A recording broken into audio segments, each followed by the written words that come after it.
नमस्कार कृषि योद्धाओं। मैं देवाराम सारन स्वागत करता हूं आपके अपने YouTube चैनल सरोकार एग्री इंस्टीट्यूट पर। तो साथियों, आज अपन लेके आ रहे हैं एक बहुत ही शानदार विजय बैच की है। आज से अपन शुरुआत करने जा रहे हैं। इस विजय बैच की शुरुआत करने से पहले अपन गणपति जी का पूजन कर लेते हैं, इनको नमस्कार कर लेते हैं। उसके बाद में अपन शुरू करने जा रहे हैं। अब मैं आपको बता दूं कि इस विजय बैच में अपने वो क्या क्या है, इसमें फीचर रहने वाले हैं। तो इसके फीचर की बात करूँ मैं, तो लगभग है अपने 4 से 5 वर्ष पुराने हैं वो पेपर सॉल्यूशन है इस विजय बैच के अंतर्गत करवाया जाएगा, जिसमें आपको थ्योरी एग्जाम के पेपर और उसके साथ में न्यू टाइप जो पेपर्स होते हैं वो भी है अपन सॉल्व करेंगे। 4 से 5 ईयर्स के जितने भी न्यू टाइप क्वेश्चन पूछे गए हैं उन सबको यहाँ पर है अपन सॉल्व करेंगे। उसके साथ में थ्योरी के जितने भी अपने पेपर है उनको भी है अपन सॉल्व करेंगे। उसके अलावा और मैं बात करूँ तो ये अपनी विजय बैच की है जो चल रहा है, इसमें एक सब्जेक्ट की है लगभग 2.5 से 3 घंटे की समथिंग है क्लास रहने वाली है। कितने घंटे की?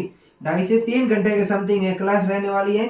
और इस 3 घंटों के अंदर अपनी संपूर्ण सब्जेक्ट का है एक क्विक रिवीजन कर लेंगे। संपूर्ण सब्जेक्ट को है अपन कवर कर लेंगे इन 3 घंटों के अंदर। तो आप है अगले 3 घंटों तक है लगातार साथ में जुड़े रहिए। जब भी आप खाना बनाते हो या खाना खाते हो या कोई भी अपन अदर एक्टिविटी करते हैं, जिस वक्त अपन इंस्टाग्राम की रीलें चलाते हैं उस वक्त आपको है तो ये क्लासेस चलानी है। जिससे आपका क्या होगा, जितने भी 4 से 5 साल के क्वेश्चन पेपर है इनको अपन अगर सॉल्व कर देंगे तो इन 4 से 5 क्वेश्चन के पेपर के अंदर से ही है अपना लगभग 70 से 80% है, 70 to 80% है अपना पेपर है वो कवर हो जाता है। तो 70 से 80% बहुत मायने रखता है अपने ओजीपी को बढ़ाने के लिए भी और उन छात्रों के लिए भी जिन्होंने आज दिन तक है पढ़ाई शुरू नहीं की है और अब है अपना एसकेएनयू का टाइम टेबल आ गया है और अब सोच रहे हैं कि क्या करें, क्या नहीं पढ़ें, क्या पढ़ना है, कैसे पढ़ें। तो उनके लिए भी है ये क्लास है शानदार रहने वाली है।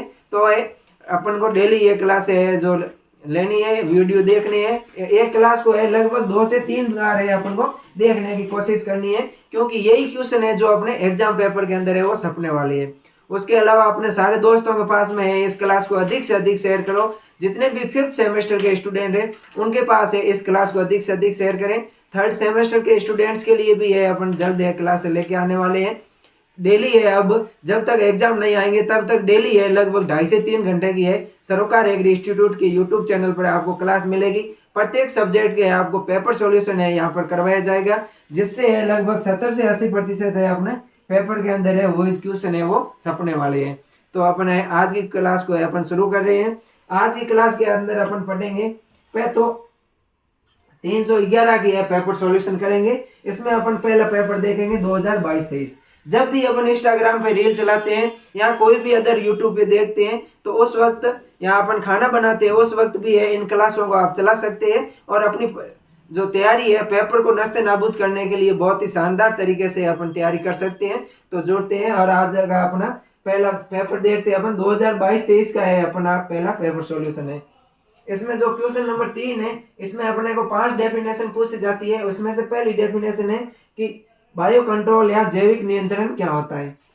तो अपन बात करें जैविक नियंत्रण की कि जैविक नियंत्रण क्या होता है, तो किसी रोग के नियंत्रण के लिए सूक्ष्म जीव जैसे जीवाणु, कवक या जैव एजेंट का उपयोग करना बायो कंट्रोल कहलाता है। कोई भी अपने पादप के अंदर रोग हो गया है, उस पादप के रोग को नियंत्रित करने के लिए अपन किसी भी प्रकार के सूक्ष्म जीव जैसे जीवाणु हो गया, कवक हो गया या अदर कोई भी बायो एजेंट है, इनका अगर अपन कंट्रोल करने के लिए रोग को निदान के लिए उनका प्रयोग करते हैं तो उसको अपन बायो कंट्रोल कहते हैं।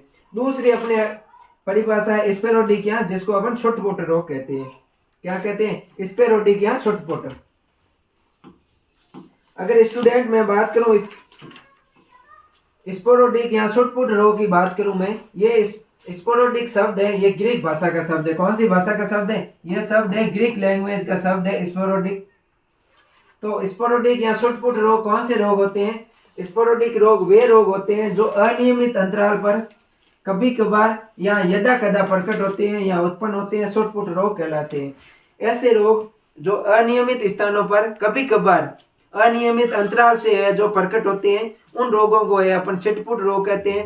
आज मान लो इस क्षेत्र में है बहुत समय बाद में है छोटे से क्षेत्र में ये रोग प्रकट हुए, कुछ समय बाद में है दोबारा रोग प्रकट हो जाते हैं किसी दूसरे स्थान पर, तो ऐसे रोगों को अपन स्पोरोटिक डिजीज या छुटपुट रोग कहते हैं। इनके अगर अपन एग्जांपल देखें तो पाउडरी मिल्ड्यू ऑफ मैंगो, जो मैंगो होता है, मैंगो का जो पाउडरी मिल्ड्यू है, आम का जो पाउडरी मिल्ड्यू रोग है, ये है छिटपुट रोग है कहलाता है।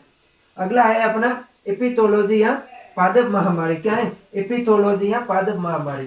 पादप महामारी विज्ञान की वह शाखा है जिसमें पादप महामारियों एवं उनको प्रभावित करने वाले कारकों का अध्ययन किया जाता है, इथियोलॉजी कहलाता है। अगली अपने को बात है कि इथियोलॉजी क्या होती है या पादप महामारी क्या होती है। तो पादप महामारी या इथियोलॉजी वह विज्ञान है जिसके अंतर्गत अपन महामारी से होने वाले कारकों और महामारी को प्रभावित करने वाले कारकों का अपन अध्ययन करते हैं, पादप महामारियों का अध्ययन करते हैं, तो वो क्या कहलाता है? एपिथोलॉजी कहलाता है। अब अपन बात करें पादप की महामारी की बात करें, किसकी बात करें? महामारी की बात करें कि महामारी क्या होती है। महामारी वे रोग होते हैं जो एक बहुत बड़े क्षेत्र के अंदर है, जो फैलते हैं और अधिक से अधिक नुकसान पहुंचाते हैं। जैसे अपन इंसानों की बात करें तो अपने जो कोविड-19 वायरस आया था वो एक महामारी के रूप में आया था, वो एक वैश्विक बीमारी थी, लगभग पूरे संसार के अंदर है उसका प्रकोप हुआ था, एक समय पर एक साथ में प्रकोप हुआ था। ऐसे रोगों को अपन महामारी रोग कहते हैं और इन रोगों को प्रभावित करने वाले कारकों तथा इन रोगों का अध्ययन अपन जिस शाखा में करते हैं उस शाखा को अपन एपिथोलॉजी कहते हैं। तो देखते हैं अपना अगला क्वेश्चन। अगली अपन डेफिनेशन की बात करें स्टूडेंट्स, तो अगली अपनी डेफिनेशन है डिजीज पिरामिड। क्या है? Disease pyramid. डिजीज पिरामिड क्या होता है? किसी भी पैथोजन द्वारा पौधों को हानि पहुंचाई जाने वाली की गति का वर्णन करते हैं। कोई भी पैथोजन है, उस पैथोजन के द्वारा पौधों को जो हानि पहुंचाई जाती है, उस हानि पहुंचाई जाने वाली गति का अपन जिस शाखा में अध्ययन करते हैं उसको अपन क्या बोलते हैं? डिजीज पिरामिड बोलते हैं। किसी पैथोजन द्वारा पौधों को पहुंचाई जाने वाली हानि की गति का अध्ययन, पहुंचाई जाने वाली हानि की गति का अध्ययन, जिसका अपन अध्ययन करते हैं, उस गति के अध्ययन का वर्णन करते हैं, उसको अपन क्या कहते हैं? डिजीज पिरामिड बोलते हैं। कोई भी मान लो पैथोजन है, जैसे जीवाणु है, उस जीवाणु के द्वारा किसी होस्ट प्लांट को कितना नुकसान पहुंचाया जाता है, किस गति से है उसको नुकसान पहुंचाते हैं, उसका अपन जो वर्णन करते हैं या जिसका अपन अध्ययन करते हैं उसको क्या बोलते हैं? अपन डिजीज पिरामिड बोलते हैं। अगला है अपना इरिडिकेशन। इरिडिकेशन यानी कि उन्मूलन। क्या? उन्मूलन या इरिडिकेशन। इरिडिकेशन क्या होता है? किसी क्षेत्र में रोगजनक के स्थापित होने के बाद उस रोग को उस क्षेत्र से हटाना इरिडिकेशन कहलाता है। इरिडिकेशन या उन्मूलन की बात करें स्टूडेंट की, इरिडिकेशन या उन्मूलन क्या होता है? तो किसी क्षेत्र के अंदर कोई रोग स्थापित हो जाता है, उस क्षेत्र के अंदर रोग के स्थापित होने के बाद में उस क्षेत्र से किसी रोग को हटाना। जैसे मान लो अपना ये क्षेत्र है, ये मान लो अपना क्षेत्र है, इसके अंदर है अपने आम की बगीचा लगा रखा है। क्या लगा रखा है दोस्तों? अपने स्टूडेंट्स आम का है जो बगीचा लगा रखा है, और इस आम के बगीचे के अंदर पाउडरी मिल्ड्यू का है प्रकोप हो गया है। आम के बगीचे के अंदर किसका प्रकोप हो गया है? पाउडरी मिल्ड्यू का। पाउडरी मिल्ड्यू से यह आम का बगीचा संक्रमित हो गया है। अब ये संक्रमित होने के बाद में यहाँ से पाउडरी मिल्ड्यू को नष्ट करना ही क्या कहलाता है? इरिडिकेशन या उन्मूलन कहलाता है। अगला अपन देखते हैं, तो चौथा क्वेश्चन है, इसमें अंतर अपन को लिखने होते हैं हॉरिजॉन्टल रेजिस्टेंस और वर्टिकल रेजिस्टेंस। हॉरिजॉन्टल रेजिस्टेंस और वर्टिकल रेजिस्टेंस के बीच में अपन अंतर लिखना है। अपन अंतर लिखने से पहले अगर देखें कि रेजिस्टेंस क्या होता है, तो रेजिस्टेंस होता है किसी भी पादप के द्वारा कोई रोगजनक के प्रति जो प्रतिरोधकता उत्पन्न की होती है उसको अपन क्या बोलते हैं? रेजिस्टेंस बोलते हैं। कोई भी पादप के द्वारा रोगजनक के प्रति उत्पन्न प्रतिरोध को ये क्या बोलते हैं? अपन रेजिस्टेंस बोलते हैं। तो ये दो प्रकार की होती है, एक होती है हॉरिजॉन्टल और दूसरी होती है वर्टिकल। हॉरिजॉन्टल क्या होता है कि किसी भी पैथोजन के सभी रिसोर्सेस के लिए उत्पन्न प्रतिरोधकता। कोई भी पैथोजन है, उस पैथोजन के जितने भी रिसोर्स है, उस पैथोजन के सभी रिसोर्सेस के प्रति है ये पैथोजन, ये रेजिस्टेंस है, जो हॉरिजॉन्टल रेजिस्टेंस है वो उत्पन्न होती है। लेकिन वर्टिकल रेजिस्टेंस है ये किसी स्पेसिफिक रिसोर्सेस के प्रति ही उत्पन्न होती है। हॉरिजॉन्टल रेजिस्टेंस है सभी, अपन को यह ध्यान रखना है, हॉरिजॉन्टल रेजिस्टेंस है जो पैथोजन के सभी रिसोर्सेस के प्रति है उत्पन्न होता है। लेकिन वर्टिकल जो रेजिस्टेंस है वो किसी पैथोजन के सिर्फ स्पेसिफिक रेजिस्टेंस या स्पेसिफिक रिसोर्स के प्रति है वो उत्पन्न होता है। तो ये हो गया अपना पहला अंतर। दूसरा अंतर बात करें तो हॉरिजॉन्टल रेजिस्टेंस को है जो यूनिफॉर्म या नॉन स्पेसिफिक रेजिस्टेंस के नाम से भी जाना जाता है। जो हॉरिजॉन्टल रेजिस्टेंस है इसको स्टूडेंट है अपन यूनिफॉर्म रेजिस्टेंस या नॉन नॉन स्पेसिफिक रेजिस्टेंस भी अपन कह सकते हैं। नॉन स्पेसिफिक रेजिस्टेंस या यूनिफॉर्म रेजिस्टेंस क्यों कहती है? क्योंकि यह किसी पैथोजन के विशेष रिसोर्स के प्रति उत्पन्न न होकर संपूर्ण पैथोजन के प्रति यह उत्पन्न हो जाता है। पैथोजन की कोई भी रिसोर्स हो उसके प्रति उत्पन्न हो जाता है, लेकिन वर्टिकल रेजिस्टेंस है ये स्पेसिफिक रिसोर्स के प्रति उत्पन्न होता है, इसलिए इसको है जो अपन स्पेसिफिक रेजिस्टेंस के नाम से है जानते हैं। उसके बाद में अपन अगले अंतर की बात करें तो अपना अगला तीसरा अंतर है वो है कि यह बहुत सारे माइनर जीन्स के द्वारा कंट्रोल की जाती है। हॉरिजॉन्टल रिसोर्स है इसमें बहुत सारे माइनर जीन्स है वो माइनर जीन्स के द्वारा है प्रयोग की जाती है। माइनर जीन्स माइनर गुणसूत्रों के द्वारा है ये उत्पन्न होती है या कंट्रोल की जाती है, लेकिन जो वर्टिकल रेजिस्टेंस है ये मेजर जीन्स के द्वारा ही कंट्रोल की जाती है। अगला अपना एग्जांपल अगर अपन डिफरेंट की बात करें तो अगला अपना अंतर है पॉलीसाइक्लिक और दूसरा है अपना मोनोसाइक्लिक। अब अपना अंतर है अगला पॉलीसाइक्लिक और मोनोसाइक्लिक।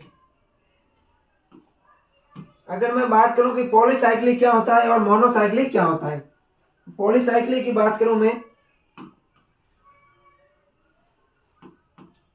तो पॉलीसाइक्लिक डिजीज या वे डिजीज होते हैं या वे पैथोजन होते हैं जो वर्ष में 2 या 2 से अधिक बार प्रकट होते हैं, और मोनोसाइक्लिक पैथोजन वे पैथोजन होते हैं जो वर्ष में एक बार ही उत्पन्न होते हैं। पैथोजन प्रति मौसम में एक से अधिक बार है वो अपना उत्पन्न होते हैं, इन्फेक्शन का है जो कारण बनता है। वे पैथोजन जो एक मौसम के अंदर एक दो से अधिक बार है इन्फेक्शन का कारण बनते हैं, इनके कारण है वर्ष में 2 से अधिक बार है वो इन्फेक्शन होता है। 2 से अधिक बार इन्फेक्शन होता है। अधिक बार इन्फेक्शन किसके कारण होता है? जो पॉलीसाइक्लिक पैथोजन होते हैं इनके द्वारा है जो वर्ष में एक से अधिक बार इन्फेक्शन उत्पन्न होता है, लेकिन मोनोसाइक्लिक पैथोजन होते हैं इनमें पैथोजन प्रति मौसम में एक बार ही इन्फेक्शन का कारण बनती है। मोनोसाइक्लिक के अंदर है पैथोजन है वर्ष के अंदर एक बार ही है जो इन्फेक्शन का कारण बनते हैं। पॉलीसाइक्लिक में प्राइमरी और सेकेंडरी दोनों इनक्यूलम शामिल होते हैं। जो पॉलीसाइक्लिक होते हैं पैथोजन, इन पॉलीसाइक्लिक पैथोजन के अंदर प्राइमरी एंड सेकेंडरी यानी कि प्राथमिक और द्वितीयक इनोक्यूलम है दोनों है वो शामिल होते हैं, लेकिन मोनोसाइक्लिक के अंदर केवल प्राइमरी इनोक्यूलम ही है जो शामिल होते हैं। जैसे अपन एग्जांपल की बात करें जो पॉलीसाइक्लिक के एग्जांपल है वो है early and let blight of potato. जो आलू है, आलू का अगेती पछेती अंगमारी रोग है वो, उसके अलावा गेहूं का रेस्ट और बीन का है जो रेस्ट है ये है पॉलीसाइक्लिक डिजीज होती है। लेकिन अपन मोनोसाइक्लिक डिजीज की बात करें तो फ्यूजेरियम विल्ट है वो है मोनोसाइक्लिक डिजीज है। अगला अपना क्वेश्चन है पांचवा क्वेश्चन। इसमें पांचवा क्वेश्चन है कि आईडीएम के सिद्धांतों का वर्णन कीजिए। आईडीएम इंटीग्रेटेड डिजीज मैनेजमेंट, समन्वित रोग प्रबंधन क्या है? समन्वित रोग प्रबंधन।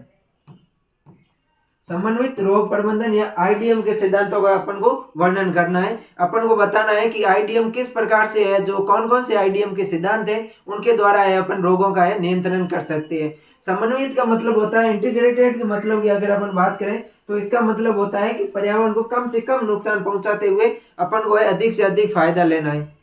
तो इसके मुख्य रूप से 6 सिद्धांत है वो कौन कौन से है? पहला है अवॉइडेंस यानी कि परिवर्जन या वर्जन, दूसरा है एक्सुलेशन, तीसरा है इरिडिकेशन, चौथा है प्रोटेक्शन, पांचवा है रेजिस्टेंस और छठा है थेरेपी। 6 सिद्धांत कौन कौन से है एक बार दोबारा है आप देख लो। अवॉइडेंस परिवर्जन, एक्सुलेशन बहिष्करण, तीसरा है इरिडिकेशन उन्मूलन, चौथा है वो है प्रोटेक्शन या बचाव, पांचवा है रेजिस्टेंस या प्रतिरोधकता। रेजिस्टेंस प्रतिरोधकता क्या होती है, और छठा है वो है थेरेपी या उपचार। जब रोग का रोग है जो किसी पादप को पूर्ण रूप से है जो उसको संक्रमित कर लेता है, तो उससे बचाने के लिए अपन क्या करते हैं, थेरेपी करते हैं। तो अपन एक एक सिद्धांत को है यहाँ पर देखते हैं। तो पहला सिद्धांत है अपना एवॉइडेंस या परिवर्जन, एवॉइडेंस। इस सिद्धांत के अंतर्गत परपोषी पौधे को रोगजनक के संपर्क में आने से बचाया जाता है। एवॉइडेंस के अंदर अपन क्या करते हैं, एवॉइडेंस के अंदर परपोषी जो पौधा होता है उसको रोगजनक के संपर्क में आने से बचाते हैं। अपन क्या करते हैं, परपोषी पादप को रोगजनक से संपर्क में आने से बचाते हैं। मान लो ये कोई भी अपना रोगजनक है, जैसे जीवाणु है, इस जीवाणु के संपर्क में आने से अपन किसी भी रोगजनक कोई भी हो सकता है, जीवाणु हो सकता है, कवक हो सकता है, तो उन जो रोगजनक होते हैं उन रोगजनकों के संपर्क में आने से अपन पादपों को बचाव करते हैं। यानी कि इसमें अपन क्या करते हैं, बचाव करते हैं, अवॉइडेंस करते हैं, किसी भी रोगजनक को उस पादप के संपर्क में आने से अवॉइड करते हैं।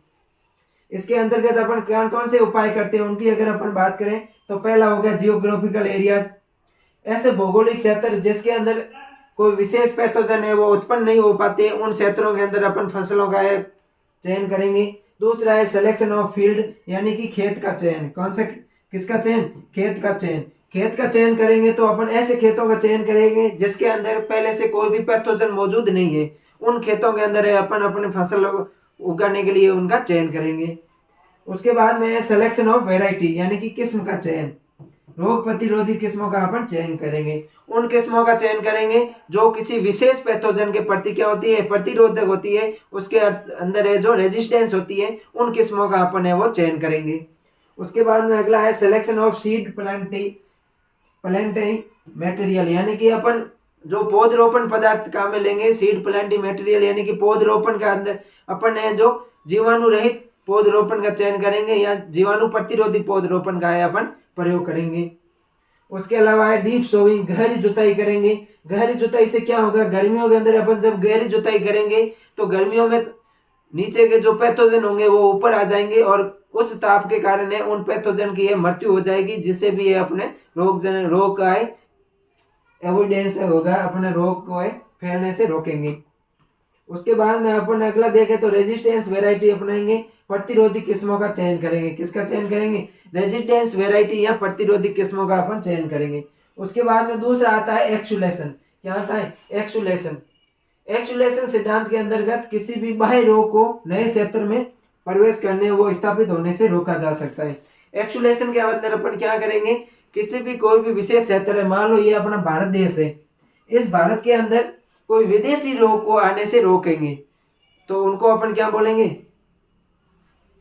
एक्सुलेशन बोलेंगे या बहिर्वर्जन बोलेंगे। बहिर्वर्जन या एक्सुलेशन में क्या होता है, किसी विशेष क्षेत्र के अंदर बाहरी रोग को आने से रोका जाता है, जिसको अपन एक्सुलेशन बोलते हैं। इसके अंतर्गत कौन कौन से उपाय करते हैं उनकी अगर अपन बात करें तो इसके अंदर अपन करेंगे वो सीड ट्रीटमेंट करेंगे, बीजोपचार करेंगे। उसके अलावा अपन सर्टिफिकेशन यानी कि अपन सर्टिफाइड सीड का प्रयोग करेंगे। पहला है सीड ट्रीटमेंट, बीजोपचार। बीजोपचार कोई भी अपन बाहर से विदेश से है या किसी दूसरे क्षेत्र से अपन अगर बीज को लेकर आ रहे हैं तो उन बीजों को उगाने से पहले अपन उनका उपचार करेंगे, उसका ट्रीटमेंट करेंगे, ताकि अगर मान लो उसके साथ में कोई रोग आया है तो उसकी भी पैथोजन की क्या हो जाए, डेथ हो जाए। दूसरा अपना है वो है सर्टिफिकेशन, यानी कि अपन जो सर्टिफाइड सीड होते हैं उनका ही प्रयोग करेंगे, प्रमाणित बीजों का ही प्रयोग करेंगे। उसके बाद में है प्लांट क्वारंटाइन। कोई भी अपन प्लांट क्वारंटाइन की मैं बात करूं तो प्लांट क्वारंटाइन क्या होता है, पादप संगरोध बोलते हैं, जिसको अपन क्या बोलते हैं, पादप संगरोध। कोविड के समय इस क्वारंटाइन शब्द का है बहुतायत रूप से प्रयोग किया गया था कोविड-19 के समय। तो पादप संगरोध क्या होता है, किसी भी बाहर से अपन कोई भी विदेश से कोई भी पादप लेके आ रहे हैं, उस पादप को अपने क्षेत्र में लगाने से पहले उस पादप को लैब के अंदर उसका अपन परीक्षण करेंगे कि इस कोई भी पादप अपन जो बाहर से लाए हैं उसके अंदर कोई विशेष प्रकार का डिजीज या उसके अंदर कीट का कोई विशेष प्रकार के कीट का आक्रमण न हो रखा है, तो उसको अपन पहले है क्वारंटाइन करेंगे, उसको किसी प्रयोगशाला के अंदर रख के उसके ऊपर प्रयोग करेंगे। अगर मान लो वो पादप रोग और डिजीज फ्री है तो उसको अपन फील्ड के अंदर है वो लगाएंगे। तो ये होता है क्वारंटाइन। अगला है अपना क्रॉप इंस्पेक्शन, यानी कि अपन समय समय पर है फसल का करते रहेंगे, फसल का है अपन उनका है इंस्पेक्शन करते रहेंगे, उनको देख रेख करते रहेंगे, देखते रहेंगे समय समय पर कि फसल में कोई रोग नहीं लग गया है। उसके बाद में है pathogen free suckers. Pathogen free suckers है उनका अपन है वो प्रयोग करेंगे। अगले तीसरे सिद्धांत की बात करूं तो तीसरा सिद्धांत है वो है इरिडिकेशन या उन्मूलन। क्या है तीसरे सिद्धांत की मैं बात करूं स्टूडेंट्स, तो अपना तीसरा सिद्धांत है वो है इरिडिकेशन या उन्मूलन। अगर मैं इरिडिकेशन या उन्मूलन की बात करूं तो इस सिद्धांत के अंतर्गत किसी क्षेत्र में रोगजनक के स्थापित हो जाने के बाद में हटाया जाता है। कोई किसी क्षेत्र के अंदर रोगजनक है वो स्थापित हो जाता है, स्थापित होने के बाद में उस क्षेत्र से अपन जो रोगजनक को हटाते हैं उसको क्या बोलते हैं, इरिडिकेशन बोलते हैं। इरिडिकेशन के अंतर्गत अपन कौन कौन से उपाय करते हैं, तो इसमें पहला है कल्चर मेथड यानी कि सस्य क्रियाएं। सस्य क्रियाएं, सस्य क्रियाएं कौन कौन सी, अगर मैं उनकी बात करूं छोटी सी, जैसे जो अपन गर्मियों के अंदर है समर के अंदर अपन प्लोविंग करते हैं, डीप प्लोविंग करते हैं, गहरी जुताई करते हैं, वो हो गया। उसके अलावा फसलों के उगाने के समय के अंदर है अपन परिवर्तित करते हैं, अपन फसल चक्र अपना सकते हैं। यह सभी क्रियाएं आती है वो कल्चर मेथड के अंतर्गत आती है। दूसरा है फिजिकल मेथड्स यानी कि भौतिक नियंत्रण। क्या हो गया, भौतिक नियंत्रण या भौतिक विधियां। अगर मैं भौतिक विधियों की बात करूं तो इसमें अपन ने लाइट ट्रैप का प्रयोग कर सकते हैं, प्रकाश फौज का प्रयोग कर सकते हैं कीटों को नियंत्रित करने के लिए। उसके अलावा अपन विभिन्न प्रकार के जो भौतिक क्रियाएं जिससे पादप को है पादप रोगों के संक्रमण से बचाया जा सकते हैं वे अपन करते हैं। उसके अलावा है बायोलॉजिकल कंट्रोल, विभिन्न प्रकार के जो बायो एजेंट्स है उनका है अपन रोगों के नियंत्रण के लिए प्रयोग कर सकते हैं। अगला है अपना केमिकल मेथड्स यानी कि केमिकल मेथड यानी रासायनिक विद्या। इसमें अपन विभिन्न प्रकार के जो रोगनाशक रसायन है उनका प्रयोग करके रोगों का नियंत्रण करते हैं।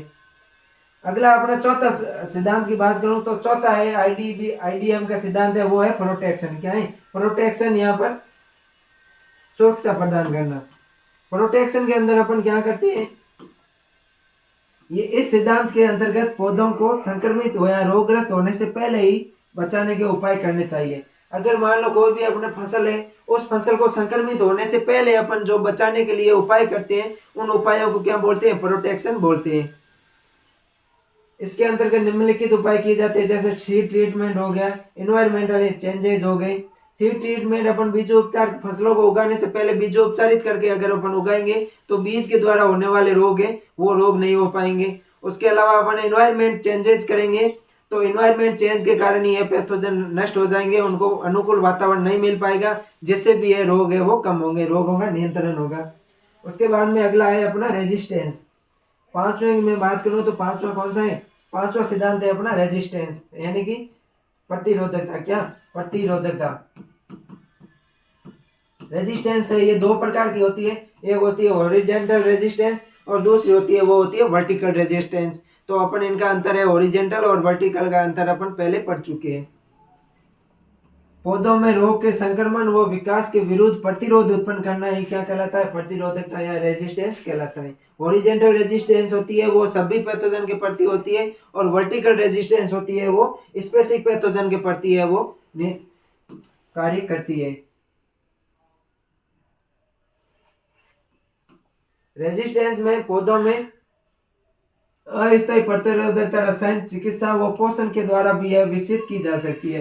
रेजिस्टेंस है जो प्रतिरोधकता है वो पौधों में रसायन चिकित्सा के द्वारा तथा पोषण के द्वारा है अपन विकसित कर सकते हैं। और नेक्स्ट अपना है जो 6 नंबर का सिद्धांत है वो है थेरेपी यानी उपचार। क्या थेरेपी या उपचार, थेरेपी में क्या करते हैं, रोगी पौधों का इलाज करते हैं। क्या करते हैं, कोई भी पादप है उसके अंदर रोग हो गया है तो उसका अपन क्या करेंगे, इलाज करेंगे, रोग की तीव्रता को कम करते हैं। इसके अंतर्गत अपन केमोथेरेपी, थर्मोथेरेपी, प्रूनिंग और सर्जरी इत्यादि है जो क्रियाएं हैं वो करते हैं। तो ये हो गया अपना पांचवा क्वेश्चन आईडीएम के सिद्धांत। क्या हो गए, आईडीएम के सिद्धांत। आईडीएम के सिद्धांत मुख्य रूप से कितने थे, आईडीएम के मुख्य रूप से 6 सिद्धांत थे। इंपॉर्टेंट क्वेश्चन है, यहाँ से क्वेश्चन है अनुमान पूछा जाता है, लगभग है 99% है, मैं कह सकता हूँ कि ये क्वेश्चन है वो इम्पोर्टेंट क्वेश्चन है और यहाँ से है क्वेश्चन है जरूर आएगा। और इन सिद्धांतों को अपन को याद जरूर करना है। पहला सिद्धांत है वो है अवॉइडेंस, दूसरा है एक्सुलेशन, तीसरा है इरिडिकेशन, चौथा है प्रोटेक्शन, पांचवा है रेजिस्टेंस और छठा है वो है थेरेपी। इन सिद्धांतों को अपन को याद जरूर रखना है। अब चलते हैं अपन अगले क्वेश्चन की ओर। अपना अगला क्वेश्चन है कि जैव नियंत्रण क्या होता है। क्या अगला क्वेश्चन है अपना बायो कंट्रोल के बारे में। जैव नियंत्रण या बायो कंट्रोल कारकों की क्रियाविधि को समझाइए। अपन को क्या करना है, जैव नियंत्रण या बायो कंट्रोल की जो क्रियाविधि है उन क्रियाविधि को समझाना है। Mechanism of bio control agent, जो बायो कंट्रोल एजेंट की क्रियाविधि होती है वो क्या होती है, वे सूक्ष्म जीव जिनका उपयोग अपन हानिकारक सूक्ष्म जीवों को नष्ट करने के लिए करते हैं उनको क्या बोलते हैं, बायो एजेंट्स बोलते हैं। बायो एजेंट्स क्या होते हैं, वे सूक्ष्म जीव जिन सूक्ष्म जीवों का उपयोग अपन हानिकारक सूक्ष्म जीवों के नियंत्रण के लिए करते हैं, जो अपने फसल को नुकसान पहुंचाने वाले सूक्ष्म जीव होते हैं उन सूक्ष्म जीवों के नियंत्रण के लिए करते हैं, उसको अपन क्या बोलते हैं, बायो एजेंट्स बोलते हैं। अब अपन बात करते हैं बायो कंट्रोल एजेंट्स का उपयोग करने पर होने वाली क्रियाविधि। जब अपन बायो कंट्रोल एजेंट्स का उपयोग करते हैं तो बायो कंट्रोल एजेंट्स के उपयोग करने पर कौन कौन सी क्रियाविधि होगी, जैसे एक तो क्रियावादी हो गई जिसमें दोनों जो पैथोजन होते हैं या दोनों अपने जो बायो एजेंट होते हैं वो लाभकारी होते हैं, एक कॉम्पिटिशन हो गया। इस प्रकार से कौन कौन सी क्रियाविधि होती है उनका अपन बात करते हैं। तो इसमें एक तो हो गया एंटीबायोसिस, सिम्बायोसिस, कॉम्पिटिशन, माइकोपैराडिजन, म्यूटेलिज्म, कॉन्डेसम और एंटाजेनेसिम। ये है मुख्य रूप से 6-7 क्रियाएं होती है। इनमें अपन एक एक क्रियाविधि की परिभाषा देखेंगे कि क्या होता है और इनके एग्जाम्पल भी है अपन साथ साथ में देखेंगे। तो इन क्रियाविधियों को भी है आप याद करना, ये इंपॉर्टेंट है, क्वेश्चन है, इनसे है जरूर पूछा जाएगा। यहाँ तो 5वां क्वेश्चन आएगा, 6ठा क्वेश्चन या 7वां क्वेश्चन, और नहीं तो कम से कम परिभाषाओं से यहाँ से जरूर आएगी। तो इनको भी अपन को ध्यान रखना है कि एंटीबायोसिस क्या होता है, सिम्बायोसिस क्या होता है, कॉम्पिटिशन क्या होता है, माइकोपैराडिजन क्या होता है, म्यूटेलिज्म क्या होता है, इन सब के बारे में अपन को ध्यान रखना है। अब अपन बात करते हैं एंटीबायोसिस। एंटीबायोसिस क्या होता है? एंटीबायोसिस वह प्रक्रिया है जिसमें माइक्रो ऑर्गेनिज्म द्वारा ऐसे टॉक्सिक प्रोड्यूस किए जाते हैं जो अदर ऑर्गेनिज्म की ग्रोथ को रोक देते हैं या उन्हें नष्ट कर देते हैं।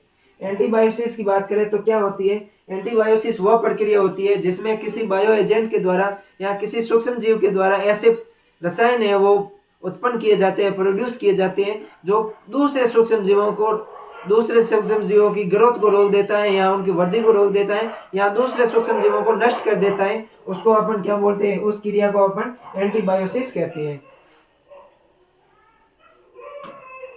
अगला है अपना सिम्बायोसिस। क्या है सिम्बायोसिस?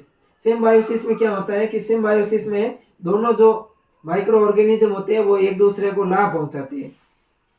सिम्बायोसिस में प्रक्रिया में दो माइक्रो ऑर्गेनिज्म जो एक दूसरे को परस्पर लाभ पहुंचाते हैं तथा एक साथ रहते हैं, सिम्बायोसिस कहलाते हैं।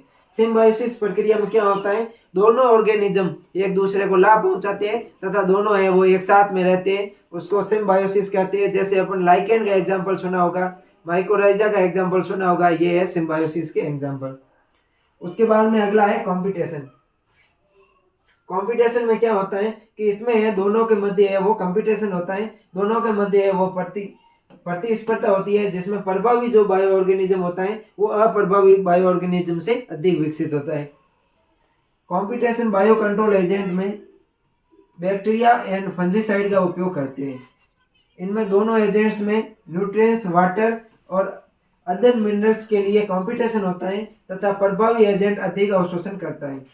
कंपटीशन में क्या होता है, वाटर को लेकर, न्यूट्रिशन यानी कि पोषक तत्वों को लेकर और अदर कोई भी पोषक पदार्थ है इनके लिए लेकर है, इनके बीच में वो कंपटीशन होती है, इनके बीच में प्रतिस्पर्धा होती है। इसमें जो बायो एजेंट अधिक प्रभावी होता है वो अधिक पदार्थों का अवशोषण करता है और जो बायो एजेंट कम प्रभावी होते हैं वो कम पदार्थों का अवशोषण करते हैं। उसके बाद में अगला अपना आता है एंटागोनिज्म। क्या आती है, अगली क्रिया आती है वो आती है एंटागोनिज्म।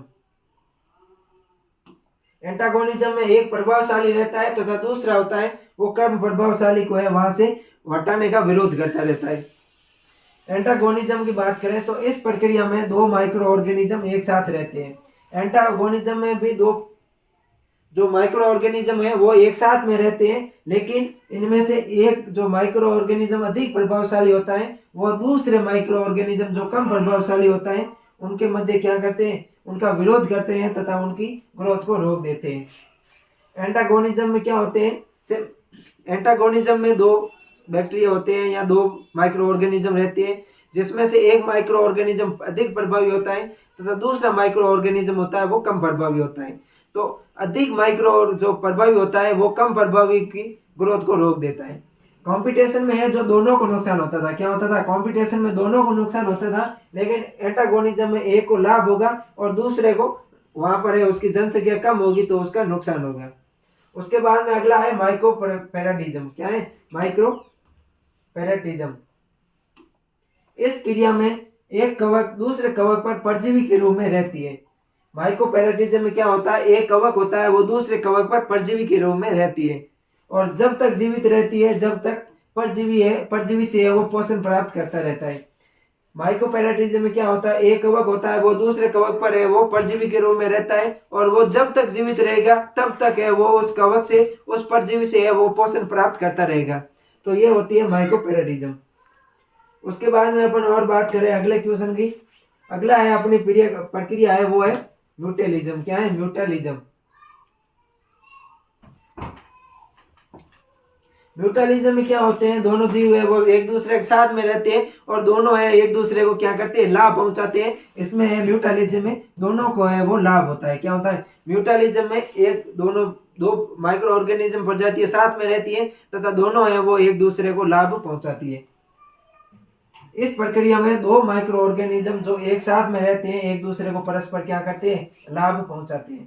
उसके बाद में अपना अगला आता है वो आता है कॉमन सेलिज्म। क्या आता है, कॉमन सेलिज्म। क्या आता है, अगली जो अपनी प्रक्रिया आती है वो आती है कॉमन सेलिज्म।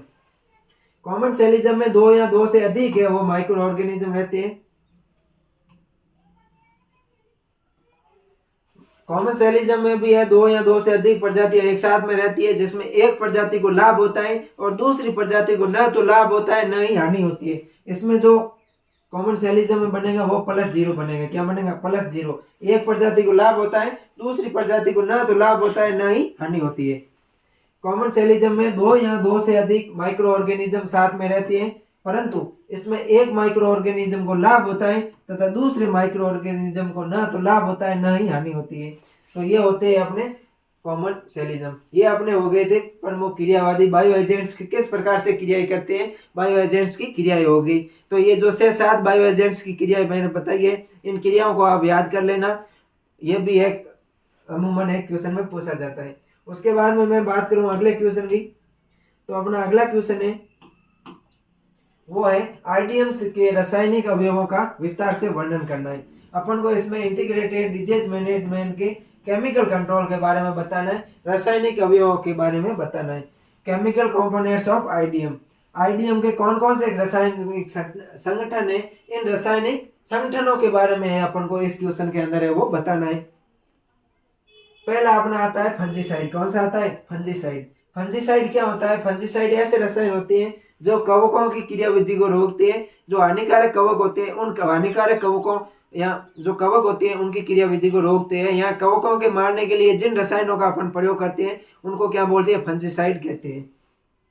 ये रसायन कवक रोगों को नियंत्रित करने के लिए निर्मित किए गए हैं। जो कवक के द्वारा विभिन्न प्रकार के रोग उत्पन्न होते हैं उन रोगों को नियंत्रित करने के लिए जिन रसायनों का अपन प्रयोग करते हैं उनको क्या बोलते हैं, फंजीसाइड कहते हैं। एग्जाम्पल देख लो, जैसे एक्सोटॉक्सिनिया, प्रोपिकेनाजोल, मैंकोजेब इत्यादि है जो फंजीसाइड के एग्जाम्पल है। अगला है अपना इंसेक्टिसाइड। इंसेक्टिसाइड का मतलब होता है कीट रोधी रसायन होते हैं उनको अपन इंसेक्टिसाइड बोलते हैं। इन रसायनों का निर्माण उन कीटों के नियंत्रण के लिए किया जाता है जो डिजीज फैलाने का योगदान देते हैं। विभिन्न प्रकार के जो कीट होते हैं, मक्खी वगैरह हो गए, जो वाहक के रूप में कार्य करते हैं, एक रोग से पादप से दूसरे पादप में रोगजनक वाहक के रूप में या वेक्टर के रूप में कार्य करते हैं। उन हानिकारक कीटों के नियंत्रण के लिए जिन रसायनों का अपन प्रयोग करते हैं उनको क्या बोलते हैं, इंसेक्टिसाइड कहते हैं। एग्जाम्पल की मैं बात करूं तो पाइरेथ्रम हो गया, ऑर्गेनोफॉस्फेट हो गया, पाइरेथ्रोइड्स हो गए, ये है इनके रसायन एग्जाम्पल है। अगला है अपना हर्बिसाइड। अगला अपना कौन सा है, हर्बिसाइड्स। हर्बिसाइड्स की मैं बात करूं कि हर्बिसाइड क्या होते हैं, तो हर्बिसाइड ऐसे रसायन होते हैं जो खरपतवारों के नियंत्रण के लिए काम में लिए जाते हैं। इन रसायनों का प्रयोग, हर्बिसाइड की मैं अगर बात करूं कि हर्बिसाइड क्या होते हैं, तो इन रसायनों का प्रयोग उन खरपतवारों के नियंत्रण के लिए किया जाता है जो डिजीज फैलाने में सहायक होते हैं। वे खरपतवार जो डिजीज फैलाने में सहायक होते हैं, उन खरपतवारों के नियंत्रण के लिए अपन जिन रसायनों का प्रयोग करते हैं, उन रसायनों को हर्बिसाइड के नाम से जाना जाता है। अगला है अपन यहाँ बैक्टीरियासाइड यानी कि जीवाणुरोधी। क्या? जीवाणुनाशक या जीवाणुरोधी। बैक्टीरियासाइड यानी कि अपने जो जीवाणु होते हैं विभिन्न प्रकार के, उनको है नुकसान पहुंचाते हैं, उनको उनकी ग्रोथ को है वो रोकने का कार्य करते हैं। बैक्टीरियल डिजीज को कंट्रोल करने के लिए जिन रसायनों का प्रयोग किया जाता है उनको अपन क्या कहते हैं? बैक्टीरियासाइड कहते हैं। क्या कहते हैं? बैक्टीरियासाइड्स कहते हैं। तो ये होते हैं वो बैक्टीरियल या जीवाणुरोधी जो जीवाणु जनित रोग होते हैं। कौन से रोग? जीवाणु जनित रोगों के अपन नियंत्रण के लिए जिन रसायनों का प्रयोग करते हैं, विभिन्न प्रकार के एंटीबायोटिक रसायनों का प्रयोग करते हैं, उनको अपन क्या बोलते हैं? बैक्टीरियासाइड बोलते हैं। इनमें मुख्य रूप से कॉपर बेस्ड कंपोनेंट्स होते हैं, यानी कि जो संगठन होता है वो किसके आधार पर होता है? कॉपर के आधार पर होता है। अगला है अपना प्लांट ग्रोथ रेगुलेटर्स। पादप वृद्धि नियंत्रक होते हैं। इनका प्रयोग पौधों के प्राकृतिक रक्षा तंत्र को बढ़ाने के लिए तथा समग्र पौधे के स्वास्थ्य को बढ़ावा देने के लिए किया जाता है। मैं बात करूं प्लांट ग्रोथ रेगुलेटर्स की, तो प्लांट ग्रोथ रेगुलेटर्स का प्रयोग है अपन फसल के अंदर है रोग प्रतिरोधी क्षमता विकसित करने के लिए करते हैं तथा फसल को पूर्ण रूप से स्वस्थ बनाए रखने के लिए है किया जाता है। अगला अपना क्वेश्चन है छठा क्वेश्चन है कि पादप महामारी के आवश्यक अवयवों को समझाइए।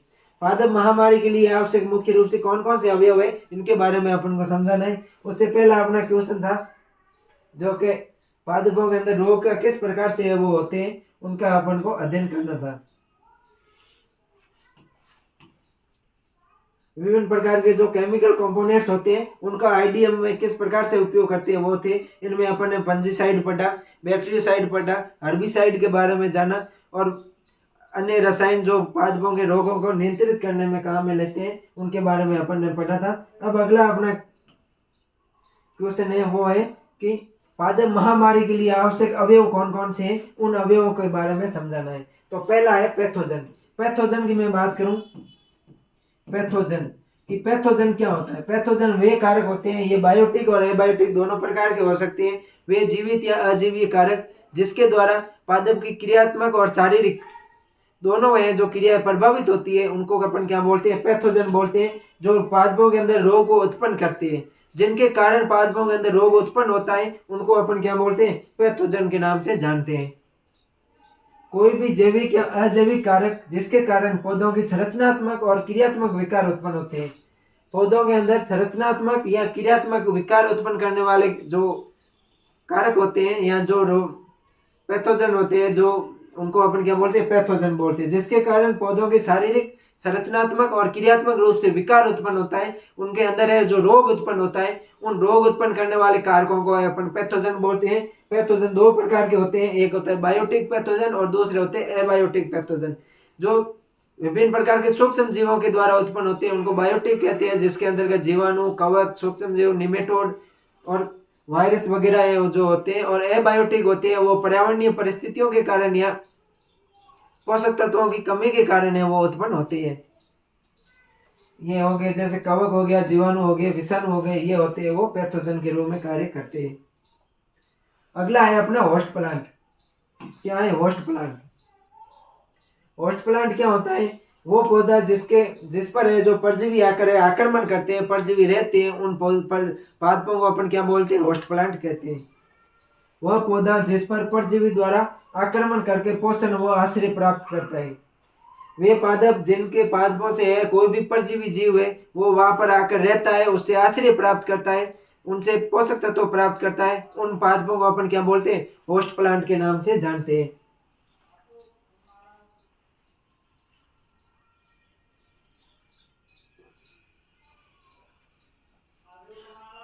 अगला है अपना एनवायरमेंट या वातावरण। पौधों के पादपों में रोग के होने के लिए वातावरण है वो भी है वो अनुकूल होना चाहिए। वे कंडीशंस जो पैथोजन के प्रजनन, रोग के विकास व प्रसार को बढ़ावा देती है उनको अपन एनवायरनमेंट के अंतर्गत रखते हैं। जैसे आर्द्रता हो गई, तापमान हो गया, जलवायु हो गई। अगर अधिक आर्द्रता है तो पादपों के अंदर रोग होगा, उत्पन्न होगा। अगर तापमान है वो मीडियम तापमान है, रोगों के लिए अनुकूल तापमान है, तो भी यह रोग है वो अधिक उत्पन्न होंगे। अगला है वेक्टर। वेक्टर या वाहक बोलते हैं, जिसको अपन क्या बोलते हैं, वाहक। वाहक ऐसे जीव होते हैं जो पैथोजन को एक रोग पादप से दूसरे पादप में फैलाते हैं। क्या करते हैं, वेक्टर या वाहक ऐसे जीव होते हैं जो एक रोगग्रस्त पादप से पैथोजन को दूसरे स्वस्थ पादप के अंदर फैलाने का कार्य करते हैं। ऐसे जीव जो पैथोजन को एक परपोषी से दूसरे परपोषी तक पहुंचाने में सहायक होते हैं तथा पैथोजन का प्रसार करते हैं, उनको अपन क्या बोलते हैं, वेक्टर या वाहक बोलते हैं। वाहक किसका कार्य करते हैं, पैथोजन के प्रसार का कार्य करते हैं। किसका कार्य करते हैं, पैथोजन को फैलाने का कार्य करते हैं। पैथोजन को एक पादप से दूसरे पादप में, एक परपोषी पादप से दूसरे परपोषी पादप में ले जाने का कार्य करते हैं। उसके बाद में अगला है अपना सस्टेनेबल पॉपुलेशन। सस्टेनेबल पॉपुलेशन की अगर मैं बात करूं तो होस्ट प्लांट की एक उच्च सांद्रता जो विशिष्ट रोगजनक के प्रति संवेदनशील होते हैं तथा रोग के संचरण व प्रसार में सहायक होते हैं। संवेदनशील जो पादप होते हैं, रोग, कोई भी रोग हो गया, उस रोग के प्रति संवेदनशील पादप होते हैं, उनको अपन बोलते हैं। और ये पादप क्या करते हैं, रोगों को अधिक अपनी ओर आकर्षित करने का कार्य करते हैं। अगला है रेजिस्टेंस मिनिडिज्म। पैथोजन के स्ट्रेंस व उद्भव जो होस्ट प्लांट के रेजिडेंस सिस्टम को या मैकेनिज्म पर कंट्रोल करता है। जो पैथोजन के द्वारा विभिन्न प्रकार के जो उत्पन्न रसायन होते हैं वो किसी होस्ट प्लांट की रेजिडेंस को खत्म करती है, उसकी मैकेनिज्म को खत्म करने का कार्य करती है। कोई भी पादप है, उस पादप की प्रतिरोधकता को खत्म करने का कार्य करने वाले रसायन, कोई पादप है, उस पादप की प्रतिरोधकता को क्या करते हैं, खत्म करने वाले जो रसायन होते हैं, उन रसायनों को क्या बोलते हैं, रेजिस्टेंस ब्रेडी डाउन कहते हैं। तो ये अपना वो क्वेश्चन हो गया। अब अगला क्वेश्चन है अपना कि आईडीएम की महत्व और अवधारणा को बताना है। इसमें अपन को आईडीएम के इंपॉर्टेंस एंड अपन को इसका है कॉन्सेप्ट को बताना है। क्या क्वेश्चन है अपना कि समन्वित रोग प्रबंधन, आईडीएम की महत्ता यानी कि इंपॉर्टेंस और अवधारणा यानी कॉन्सेप्ट को समझाना है। अपन को इंपॉर्टेंस को बताना है, इसमें लगभग 5 से 6 इंपॉर्टेंस है, उनको बताना है। और इसके अवधारणा को बताना है, कॉन्सेप्ट के बारे में अपन को है जो बताना है। प्रत्येक क्वेश्चन है वो इंपॉर्टेंट क्वेश्चन है। एक क्वेश्चन को ध्यान दे सुनना और वीडियो को लगातार देखते रहना, अपने दोस्तों के पास में भी है इसको शेयर करते रहना। अपन अगर इंस्टाग्राम की रीलें चलाते हैं, इन रीलों को है अपन 31 जनवरी तक अगर इन रीलों को चलाना बंद कर देंगे तो अपना जो 1 माह का समय है, इस 1 माह के समय के अंदर अपन पूरी तरह से अपन पढ़ाई के प्रति डेडिकेट हो जाते हैं, अपन पढ़ाई के प्रति समर्पित हो जाएंगे, तो अपना 1 महीने के अंदर है ओजीपी है वो अच्छी बनेगी, अच्छे नंबर आएंगे, तो अपने आगे जेआरएफ वगैरह जो एग्जाम होंगे उनको देने में भी अपन को कोई परेशानी नहीं होगी। मुझे विश्वास है कि इस पेपर से लगभग 70 से 80% है वो आपके क्वेश्चन वही के वही मिलने वाले हैं। तो इन्हें प्रत्येक क्वेश्चन को, प्रत्येक लाइन को है आपको ध्यान से सुनते रहना है। इनके अंदर से है अपने न्यू टाइप के क्वेश्चन भी है वो आएंगे, तो एक एक चीज को अपन को ध्यान से सुनता रहना है। अगर कोई भी चीज आपको समझ में नहीं आती है तो आप कमेंट कर दीजिए, मैं आपको है समझा दूंगा। अगला है अपना इसके इंपॉर्टेंस की बात करें आईडीएम की। पहला है जॉब आईडीएम के बारे में, यानी कि समन्वित जो रोग प्रबंधन है इसके क्या क्या महत्व है उसके बारे में बात कर रहे थे। उसके साथ में अपना क्वेश्चन है कि इसके इम्पोर्टेंस और इनके कॉन्सेप्ट को बताना है, अवधारणा को अपन को बताना है। तो अपन इनके बारे में बात कर रहे थे। अब अपन देखें इम्पोर्टेंस ऑफ आईडीएम। आईडीएम के महत्व की बात करें, अगर अपन इम्पोर्टेंस की बात करें तो पहला इम्पोर्टेंस है effective disease control. Effective disease control यानी कि जो मुख्य प्रभावी रोग है उसका नियंत्रण। दूसरे का अपन देखें कि दूसरा अगला अपना इम्पोर्टेंस क्या है, तो अगला अपना इम्पोर्टेंस है वो है रिड्यूस डिपेंडेंसी ऑन पेस्टिसाइड्स, यानी कि जो पेस्टिसाइड होते हैं, जो विभिन्न प्रकार के रसायन होते हैं, उनके ऊपर निर्भरता को अपने कम करना, रसायनों के ऊपर इनकी निर्भरता को कम करना। तो एक एक अपन इम्पोर्टेंस को देखेंगे। एग्जाम के अंदर आप जब भी लिखो इम्पोर्टेंस, पहले अपन क्वेश्चन के अंदर हेडिंग लगानी है कि इम्पोर्टेंस ऑफ आईडीएम। उसके बाद में अपन को पहला इम्पोर्टेंस 6-7 लाइनों के अंदर जो 6-7 इम्पोर्टेंट है उनको लिख लेना है। फिर उसके बाद में है जो एक एक की इस प्रकार से अपन को व्याख्या करनी है। पहला है इफेक्टिव डिजीज कंट्रोल। आईडीएम विभिन्न डिजीज कंट्रोल मेथड्स जैसे cultural methods, biological methods, chemical methods इत्यादि का है कॉम्बिनेशन है, इत्यादि का सम्मिलित कॉम्बिनेशन है जो डिजीज के प्रबंधन के लिए एक व्यापक व प्रभावी दृष्टिकोण प्रदान करता है। आईडीएम के अंतर्गत अपन विभिन्न प्रकार के रोगों के नियंत्रण के लिए विधियां अपनाते हैं, जैसे सस्य विधियां हैं, फिजिकल अपन बोल सकते हैं, केमिकल है। इन सभी विधियों का एक कॉम्बिनेशन बैठाया जाता है और उन कॉम्बिनेशन के तहत अपन रोगों का नियंत्रण करने की कोशिश करते हैं, जिससे है वो प्रभावी रूप से रोगों का नियंत्रण होता है। उसके बाद में अगला अपन इम्पोर्टेंस देखें तो रिड्यूस डिपेंडेंसी ऑफ पेस्टिसाइड। अगला अपना इम्पोर्टेंस क्या है? रिड्यूस डिपेंडेंसी ऑफ पेस्टिसाइड, यानी कि पेस्टिसाइड के ऊपर की अपन जो डिपेंडेंसी है, उसके ऊपर निर्भरता है, उसको अपन कम करना है। आईडीएम का लक्ष्य कल्चरल प्रैक्टिस और residence varieties biological control method का उपयोग करके रासायनिक हस्तक्षेपों और रासायनिक जो रसायन होते हैं उन पर निर्भरता को कम करना है तथा टिकाऊ और पर्यावरण के लिए अनुकूल रोग प्रबंधन को बढ़ावा देना है। आईडीएम का मुख्य रूप से लक्ष्य क्या है कि अपन विभिन्न प्रकार की ऐसी क्रियाएं अपनाएं जिससे रसायनों का है वो कम से कम प्रयोग किया जाए और खेती को अधिक टिकाऊ बनाया जाए। उन क्रियाओं का अपन ये करते हैं। उसके बाद में अगला है एक्सचेंज रेजिडेंस। इसका यह है कि आईडीएम विभिन्न दृष्टिकोणों के एकीकरण के कारण रोगों के खिलाफ फसलों या पौधों में लचीलापन बढ़ जाता है। विभिन्न रणनीतियां हैं जो पैथोजेंस के प्रतिरोध के विकास को रोकने में मदद करती है। जो पैथोजन के प्रतिरोध है उसके विकास को है जो आईडीएम के द्वारा है अपन रोकने को अपन को मिलता है, जिससे है अपन जो रेजिडेंस है वो अधिक से अधिक फसलों में बनी रहती है। अगला इंपॉर्टेंस की बात करें अपन तो अगला इंपॉर्टेंस है इकोनॉमिक सस्टेनेबिलिटी।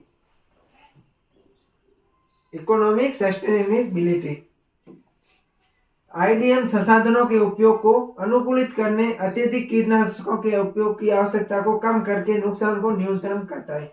आईडीएम का अपन जब उपयोग करते हैं, इंटीग्रेटेड रोग नियंत्रण के विधियों का अपन उपयोग करते हैं, तो इसमें रसायनों का कम से कम उपयोग हो गया तो अपनी लागत है वो कम आएगी और अपनी जो फसल की उपज है उसकी है गुणवत्ता अच्छी रहेगी और अपन को उस पर लागत की कमी आएगी तो अपनी उत्पादकता है वो भी बढ़ेगी।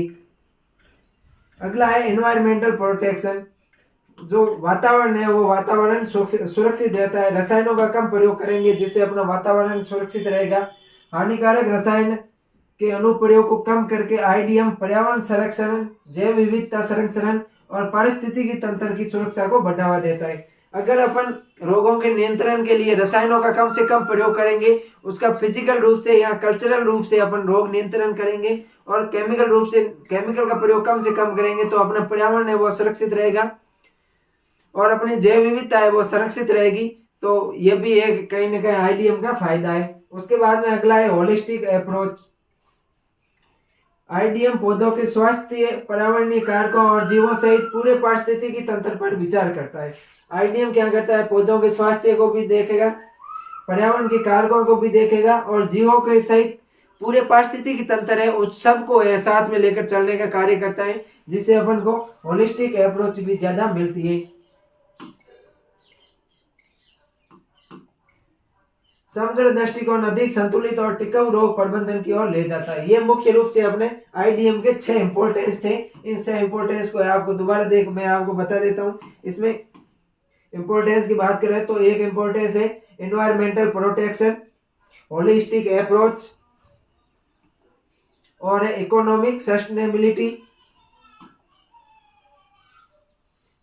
Exchange residence, reduce dependency on pesticide और छठा है जो अपना है इफेक्टिव डिजीज कंट्रोल। ये 6 इंपोर्टेंस है, इनको अच्छी तरह से अपन को याद कर लेना है। अब अपन देखते हैं कॉन्सेप्ट ऑफ आईडीएम। क्या आईडीएम के क्या क्या कॉन्सेप्ट है, उसकी अवधारणा क्या क्या है, उनके बारे में अपन देखें। तो अवधारणा की अपन बात करें, आईडीएम की अवधारणा की बात करें तो पहली अवधारणा है अपना मल्टीफेस्ड स्ट्रेटेजीज। क्या है अपना? पहली है जो है मल्टीफेस्ड स्ट्रेटेजीज। अगर अपन मल्टीफेस्ड स्ट्रेटेजीज की बात करें तो ये एक सक्रियवाद प्रभाव उत्पन्न करने के लिए cultural, biological, chemical control and resistance variety को एकीकृत करता है। अपन स्ट्रेटेजीज की बात करें तो ये कल्चरल मेथड आती है, आईडीएम के अंदर बायोलॉजिकल मेथड आती है, केमिकल कंट्रोल भी आता है, और रेजिडेंस वेराइटियों को है एक सम्मिलित रूप से है इसके द्वारा अपन लागू कर सकते हैं। अगला है अपना कस्टमाइजेशन। मैं अगर कस्टमाइजेशन की बात करूं तो यह विशिष्ट फसलों, क्षेत्रों और पारिस्थितिकी तंत्रों के अनुकूल होता है तथा स्थानीय परिस्थितियों के आधार पर अनुकूलन को प्रोत्साहित करता है। जो आईडीएम होती है, आईडीएम फसलों, क्षेत्रों, तंत्रों, पारिस्थितिकी तंत्र के अनुकूल होता है। उनमें किसी भी प्रकार के पारिस्थितिकी तंत्र को आईडीएम के तहत नुकसान नहीं होता है, इसलिए इसको अपन कस्टमाइजेशन कहते हैं। अगला है अपना प्रिवेंटिव मेजर। प्रिवेंटिव मेजर की अगर अपन बात करें तो रोगों के फैलने, संक्रमण को कम करने के लिए निवारक उपायों जैसे फसल चक्र, उचित स्वच्छता तथा रोग प्रतिरोधी किस्मों के उपयोग पर जोर देता है। जो आईडीएम है यह रोगों की संभावना को कम करने के लिए अपन फसल चक्र इसके तहत अपनाते हैं। रसायनों का कम से कम प्रयोग है वो किया जाता है। उसके बाद में माइनॉरिटी एंड अर्ली डिटेक्शन। क्या है अपना माइनॉरिटी एंड अर्ली डिटेक्शन? रोगों के लक्षणों के लिए फसलों की निगरानी और शीघ्र पता लगाने के लिए हस्तक्षेप की अनुमति देता है, जिससे रोगों की समस्याओं से बढ़ाने को रोका जा सकता है। इसमें क्या होता है, उदाहरण की अपन बात करें तो minority and early detection, IDM का अगर अपन प्रयोग करेंगे तो आईडीएम से अपन को कम से कम क्षेत्र के अंदर जो रोग होते हैं उनका अपन को जल्दी से जल्दी है वो पता चल जाता है। अगला है reduced environmental impact.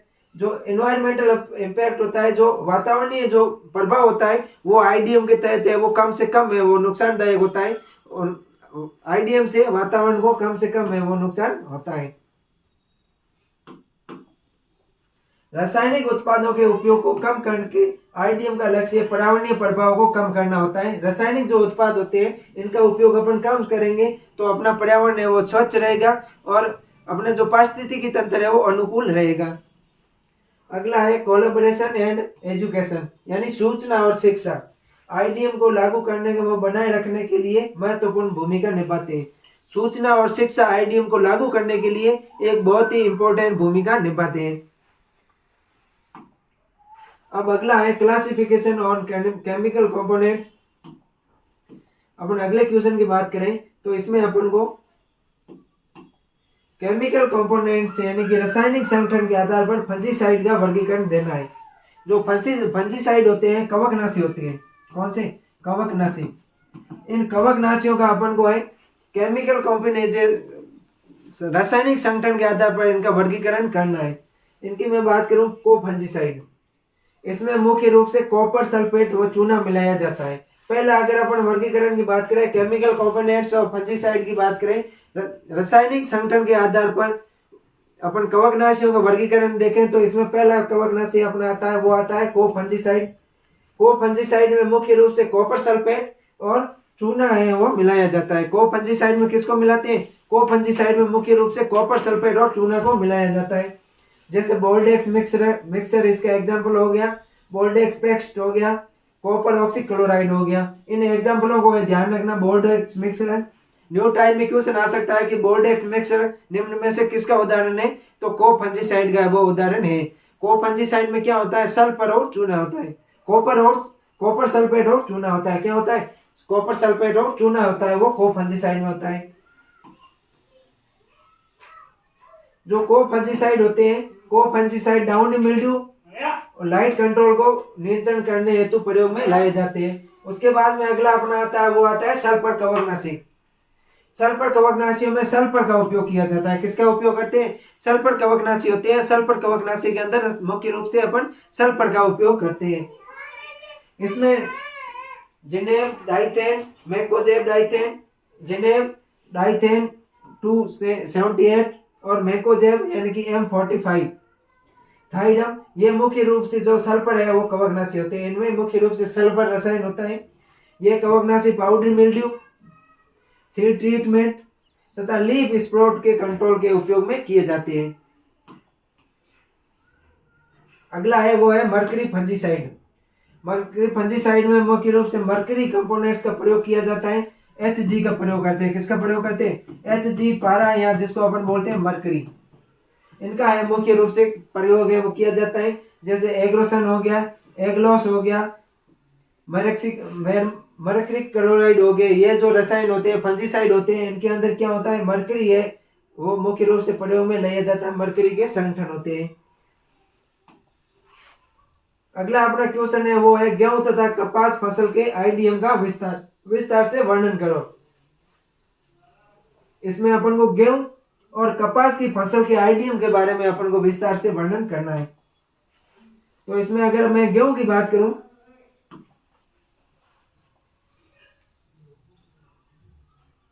IDM modules of wheat, गेहूं की बात करूं, अगर अपन को कोई भी एक क्वेश्चन आता है कि आईडीएम मॉड्यूल्स ऑफ फसल का नाम दिया होता है, तो सबसे पहले अपन को क्या करना है? उस फसल के रोगों का नाम लिखना है। क्या करना है? फसल के रोगों का नाम लिखना है। सबसे पहले अपन को कार्य यह करना है, रोगों के नाम के सामने उसके पैथोजन लिख लेने हैं, कोजल ऑर्गेनिज्म लिख लेने हैं, जो रोगजनक होते हैं उनको अपन को लिखना है। कोई भी दे, चाहे कपास दे चाहे गेहूं दे, एक फसल का है जो आईडीएम कंट्रोल है वो जरूर पूछा जाएगा। उसमें फसल और फसल के सामने उस फसल के संबंधी जितने भी रोग है उन सब रोगों को याद कर लेना और उनके पैथोजन को अपन को याद करना है। उसके बाद में अपन को क्या करना है? आईडीएम के तहत अपन कल्चरल मैनेजमेंट लिखेंगे, फिजिकल मैनेजमेंट लिखेंगे, और उसके बाद में अपन रासायनिक मैनेजमेंट है वो भी ये लिखेंगे। तो अपन गेहूं की बात करें तो गेहूं में पहला रोग है काली रोली रोग। कौन सा रोग है? काली रोली रोग है। काली रोली रोग का जो रोगजनक है वो है पक्सिनिया ग्रामिनीस टेट्रिसाई। क्या है? पक्सिनिया ग्रामिनीस टेट्रिसाई। दूसरा है वो है भूरी रोली रोग। भूरी रोली रोग का रोगजनक है पक्सिनिया रिकॉन्डिटा। इसमें है भूरी री से बनता है रिकॉन्डिटा। तो इस प्रकार से आप याद रख सकते हो कि भूरी रोली का रोगजनक क्या होगा? पक्सिनिया रिकॉन्डिटा टेट्रिसाई होगा। उसके बाद में है पीली रोली, जिसको अपन पत्ती रोली भी कहते हैं, पक्सिनिया स्ट्रीफॉर्मिस है। क्या है? पक्सिनिया स्ट्रीफॉर्मिस। अगला अपना रोग है करनाल बंट। ये है गेहूं के अंदर लगने वाले मुख्य रूप से रोग। करनाल बंट के रोगजनक की बात करूं तो न्यूवेशिया इंडिका है। क्या है? न्यूवेशिया इंडिका है। अगला है ईयर कोकल रोग। अगर अपन ईयर कोकल रोग की बात करें तो ईयर कोकल रोग का रोगजनक है वो है एग्यूना टेट्रिसाई। क्या है? एग्यूना टेट्रिसाई। उसके बाद में है लूज स्मट। लूज स्मट की मैं बात करूं तो लूज स्मट का रोगजनक है वो है एल्बुगो कैंडिडा। क्या है? लूज स्मट का रोगजनक है वो है एल्बुगो कैंडिडा। उसके बाद में है मोलिया रोग। मोलिया रोग की मैं बात करूं तो मोलिया रोग का रोगजनक है, या कोजल ऑर्गेनिज्म की बात करूं तो मोलिया रोग का कोजल ऑर्गेनिज्म है वो है हेटेरोडेरा एवेनी निमेटोड है। क्या है? ये हेटेरोडेरा एवेनी है जो सूत्रकृमि होता है उसके द्वारा है मोलिया रोग है वो होता है। उसके बाद में है गेहूं का पाउडरी मिल्ड्यू। गेहूं का पाउडरी मिल्ड्यू रोग है वो होता है एरिसाइपी ग्रेमिनिस टेट्रिसाई के द्वारा होता है। किसके द्वारा होता है? एरिसाइपी ग्रेमिनिस टेट्रिसाई के द्वारा रोग होती है। ये मुख्य रूप से 7 है गेहूं के रोग है। काली रोली रोग, भूरी रोली, इन सब को आपको याद रखना और इसके पैथोजन को भी अपन को याद करना है। प्रत्येक फसल के रोग और पैथोजन को तो याद करना ही करना है, क्योंकि एक क्वेश्चन है जो आईडीएम मॉड्यूल से है, कंफर्म है, वो पूछा जाएगा अथवा में देंगे, उनमें से अपन को एक करना है। अब अपन नियंत्रण की बात करें तो मृदा जनित निवेश द्रव्य को कम करना चाहिए। क्या करना है कि मृदा जनित निवेश द्रव्य को कम करना है। उसके बाद में डीप समर प्लोविंग करना है। मई जून के अंदर है अपन को गहरी जुताई करना है। क्या करना है? मई जून माह के अंदर गहरी जुताई करना है। अपन डीप समर प्लोविंग करेंगे, गहरी जुताई करेंगे तो जो भी फसल के अंदर या जमीन के अंदर मृदा जनित जितने भी रोगजनक है वो मृदा जनित रोगजनक है वो नष्ट हो जाएंगे। उसके बाद में अवशेषों को नष्ट करना। जितने भी फसल अवशेष हैं, फसल अवशेषों को अपन वो नष्ट कर देंगे। फसल अवशेषों को नष्ट करने के कारण जो जितने भी सेकेंडरी इनुकुलम है, जितने भी द्वितीयक जो रोग कारक है वो द्वितीयक रोग कारक है अपना आश्रय उनको नहीं मिल पाएगा, इस कारण है वो नष्ट हो जाएंगे। उसके बाद में जैविक पदार्थों से मृदा उपचार, परत छोड़ना। कोई भी फसल आए उसके अंदर अपन को ये मृदा जनित निवेश द्रव्य को कम करना, ये किसी भी फसल में अपन को लिख लेना है। कंफर्म है कोई भी फसल पूछे, अपन को आईडीएम मॉड्यूल पूछे तो उसके अंदर ये अपन को लिखना है मृदा जनित निवेश द्रव्य को कम करना। इसके अंदर ये 4 लाइन तो आप किसी भी फसल को पूछे तो लिख लेना, एक ही है। उसके बाद में रिड्यूक्शन ऑफ सीड बॉर्न इनुकुलम, यानी जो बीज जनित रोग होते हैं जिसको अपन बीजोड रोग कहते हैं, उन रोगों का किस प्रकार से नियंत्रण करते हैं बीजोड रोग का। बीजोड रोग को नियंत्रित करने के लिए प्रमाणित स्वस्थ बीजों का उपयोग करना, फफूंदनाशक और जैव संवर्धनों द्वारा बीजों का उपचार करना। जितने भी फफूंदनाशक है, जो फंजीसाइड है और जितने भी बायो एजेंट्स है, इसके द्वारा है बीजों का उपचार करके उनको उगाना। और बुआई के समय में संशोधन करना, यानी कि अगर बीज के द्वारा जो रोग होते हैं उनको जल्दी बुआई कर देते हैं, या अगेती बुआई और पछेती बुआई, ये भी अपन को है। कोई भी फसल पूछे इनके अंदर ये 3-4 लाइनें लिख लेनी है, यानी कि ये लाइनें तो चाहे कोई भी फसल हो इसके अंदर अपन को लिखनी है। क्या क्या? पहले लिखनी है कि मृदा जनित निवेश द्रव्य को कम करना, और दूसरी है कि रिड्यूशन ऑफ सीड बॉर्न इनुकुलम, यानी कि जो बीजों के द्वारा ये जो रोग होते हैं, बीजों रोग के बारे में और मृदा से होने वाले रोगों के बारे में सब में एक ही है, जो एक ही तरह से कल्चर किया जाता है, नियंत्रण किया जाता है। द्वितीयक निवेश द्रव्य को हटाना, जिन रोगों के अंदर द्वितीयक निवेश द्रव्य या सेकेंडरी इनुकुलम होते हैं उनको हटाने के लिए क्या क्या करते हैं उनको अपन को बताना है।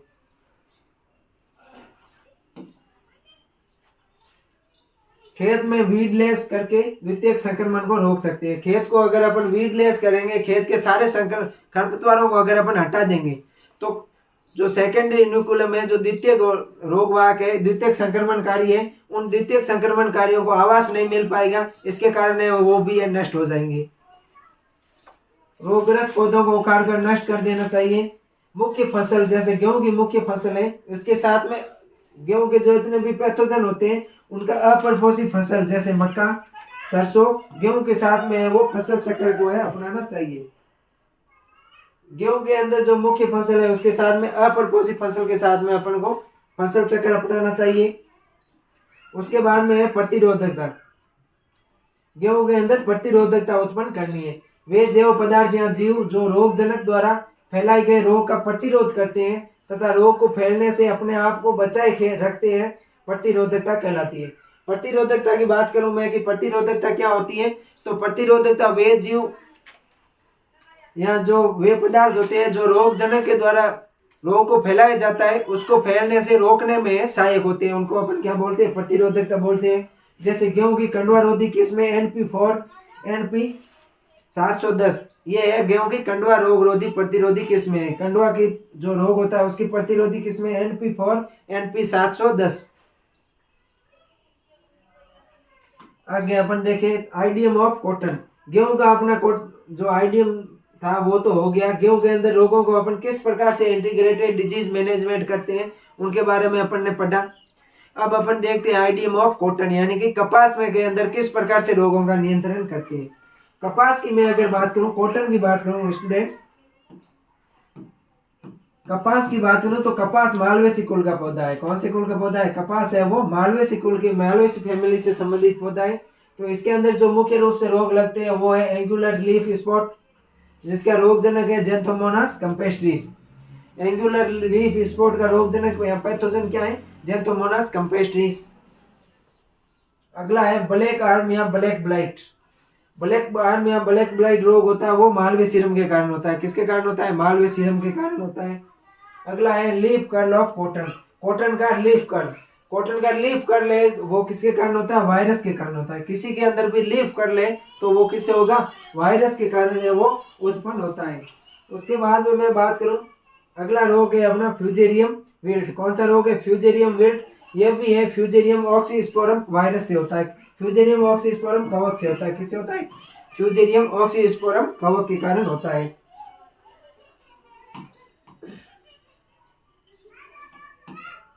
अगला रोग है अपना रूट रॉट रोग। कौन सा है? रूट रॉट रोग।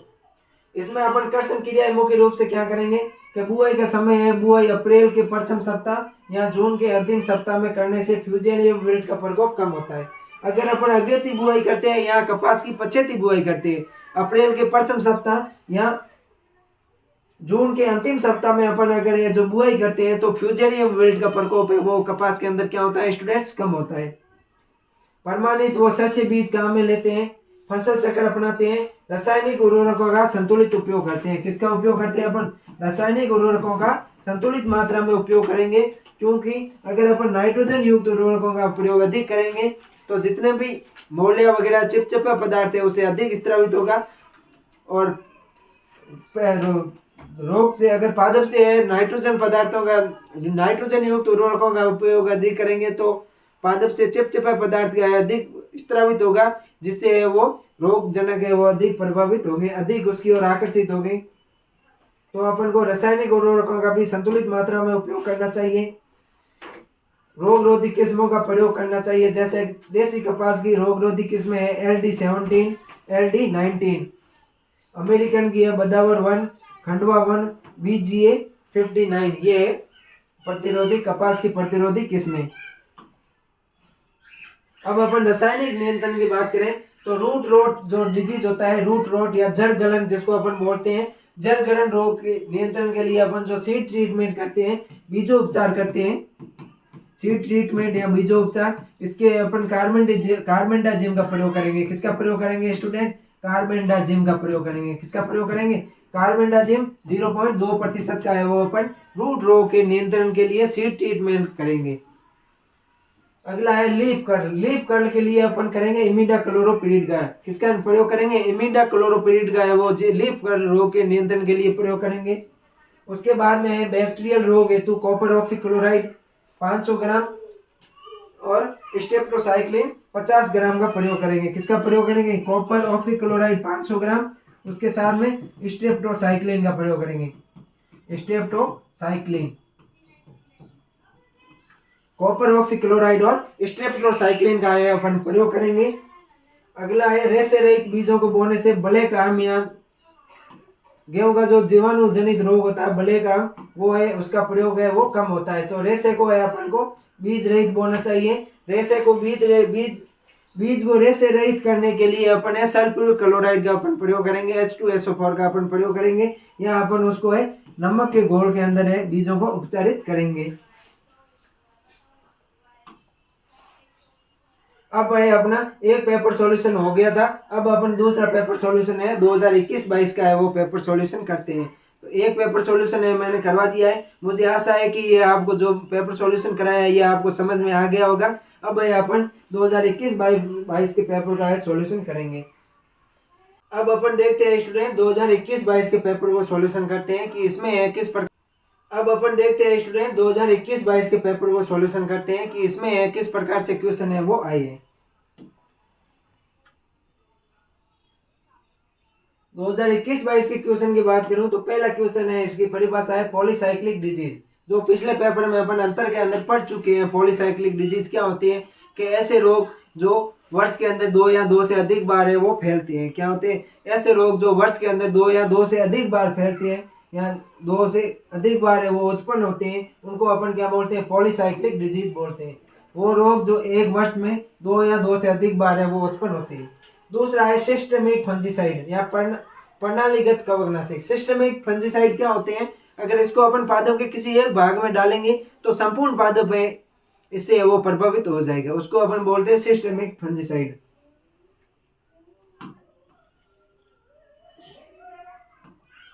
वे कवकनाशी जिनका पौधों पर छिड़काव करने के पश्चात जड़ों और पत्तियों के माध्यम से पौधे में प्रवेश कर संपूर्ण पादप भागों में फैल जाते हैं, उनको अपन सिस्टमिक फंजीसाइड बोलते हैं। सिस्टमिक फंजीसाइड होते हैं पादप के किसी एक पत्ती पर या पादप के किसी एक भाग पर अगर अपन कवकनाशी का प्रयोग करेंगे तो वो कवकनाशी संपूर्ण पादप के अंदर फैल जाएगा। उसके बाद में अगला है एपिडेमोलॉजी या महामारी विज्ञान। एपिडेमोलॉजी या महामारी विज्ञान क्या होती है? यह डेफिनेशन भी पिछले क्वेश्चन पेपर में आई हुई थी कि रोग विज्ञान की वो शाखा या पैथोलॉजी की वो शाखा, पैथोलॉजी की वो शाखा या पैथोलॉजी की वो ब्रांच, रोग विज्ञान की वो शाखा जिसके अंतर्गत अपन महामारी और महामारी को प्रभावित करने वाले कारकों का अध्ययन करते हैं। जिसके अंतर्गत अपन किसका अध्ययन करते हैं? पादप महामारी या पादप महामारी को प्रभावित करने वाले कारकों का अध्ययन अपन जिस शाखा के अंदर करते हैं उसको अपन क्या बोलते हैं? एपिडेमियोलॉजी बोलते हैं, या इसको अपन महामारी विज्ञान भी बोलते हैं हिंदी में। अगला है अपना एंटीबायोटिक या जीवाणुनाशी। एंटीबायोटिक या जीवाणुनाशी, एंटीबायोटिक शब्द है ये ग्रीक भाषा का शब्द है। कौन सी भाषा का शब्द है? ग्रीक भाषा का शब्द है। एंटीबायोटिक शब्द है ये ग्रीक भाषा का शब्द है जिसमें एंटी का अर्थ होता है अगेंस्ट और बायोस का अर्थ होता है लाइफ। क्या होता है, एंटी का अर्थ होता है अगेंस्ट और बायोस अर्थ होता है लाइफ। वे पदार्थ या औषधियां जो कवक और जीवाणुओं से प्राप्त होती हैं तथा अन्य हानिकारक जीवाणुओं को नष्ट करने के लिए प्रयुक्त की जाती है, एंटीबायोटिक कहलाती है। एंटीबायोटिक क्या होती है? एंटीबायोटिक वे रसायन या औषधियां होती हैं जो जीवाणु या कवक से प्रभावित कवक से प्राप्त होते हैं, लेकिन दूसरे जो हानिकारक जीवाणु होते हैं उन हानिकारक जीवाणुओं की वृद्धि को क्या करते हैं, रोकते हैं। हानिकारक जीवाणुओं की वृद्धि को रोकते हैं, उनको अपन क्या बोलते हैं, एंटीबायोटिक बोलते हैं। जैसे स्टेप्रोसाइक्लिन हो गया, ये है वो एंटीबायोटिक होती है। अगला है प्लांट डिजीज, पादप रोग पूर्वानुमान या प्लांट डिजीज फोरकास्टिंग। क्या है? Plant disease forecasting. ये एक प्रबंधन प्रणाली है, मतलब रोगों के प्रबंधन की एक प्रणाली है जिसका उपयोग पादप रोगों की बढ़ना या उग्रता गंभीरता में परिवर्तन की भविष्यवाणी करने के लिए किया जाता है। जिस प्रकार से अपन मौसम पूर्वानुमान करते हैं, मौसम का पहले से पता लगाते हैं कि आगामी दिनों का मौसम किस प्रकार से रहेगा, ठीक उसी प्रकार पादपों के अंदर भी रोगों का है पूर्वानुमान किया जाता है कि इस बार है इस फसल के अंदर रोग है अधिक लगेंगे या इस रोग का है प्रभाव अधिक होगा, तो उनका अपन बोलते हैं प्लांट डिजीज पूर्वानुमान या फोरकास्टिंग बोलते हैं। अब है अपना अंतर में पहला अंतर है वो एविडेंस और एक्सुलेशन के मध्य है। क्या? एवोइडेंस या एक्सुलेशन। ये आईडीएम के सिद्धांत के अंदर अपन ने पढ़ा था कि परपोषी पौधों को रोगजनक के संपर्क में आने से बचाना एवोइडेंस कहलाता है। अपन पैथोजन को अवॉइड करते हैं परपोषी के संपर्क में आने से। और एक्सुलेशन क्या होता है? किसी रोग को उस क्षेत्र में प्रवेश करने और स्थापित होने से रोकते हैं। एक्सुलेशन में अपन क्या करते हैं, रोग को किसी क्षेत्र के अंदर प्रवेश करने या क्षेत्र के अंदर स्थापित होने से रोकते हैं। और अपन एवोइडेंस में क्या करते हैं, परपोषित पादप को रोगजनक के संपर्क में आने से बचाते हैं। इस क्षेत्र में वो रोगग्रस्त पहले से उपस्थित नहीं होता है, उस क्षेत्र में रोग को प्रवेश होने से रोका जाता है। एवोइडेंस के अंतर्गत क्षेत्र का चुनाव या खेत का चुनाव, बुआई के लिए समय का चयन करते हैं आदि प्रक्रिया यह सम्मिलित होती है। लेकिन एक्सुलेशन के अंतर्गत प्लांट गारंटी या पादप संगरोध का प्लांट क्वारंटाइन या पादप संगरोध का प्रयोग किया जाता है। किसका प्रयोग करते हैं? पादप संगरोध या प्लांट क्वारंटाइन का है वो अपन प्रयोग करते हैं। फसल निरीक्षण करते हैं, रोगजनक मुक्त सामग्रियों का है वो प्रयोग करते हैं। ये हो गया अपना। अब दूसरा देखो एग्जाम्पल अपना जो डिफरेंस है, अंतर है वो आया मोनोसाइक्लिक एंड पॉलीसाइक्लिक। मोनोसाइक्लिक और पॉलीसाइक्लिक अंतर है वो अपन पिछले पेपर में पढ़ चुके हैं।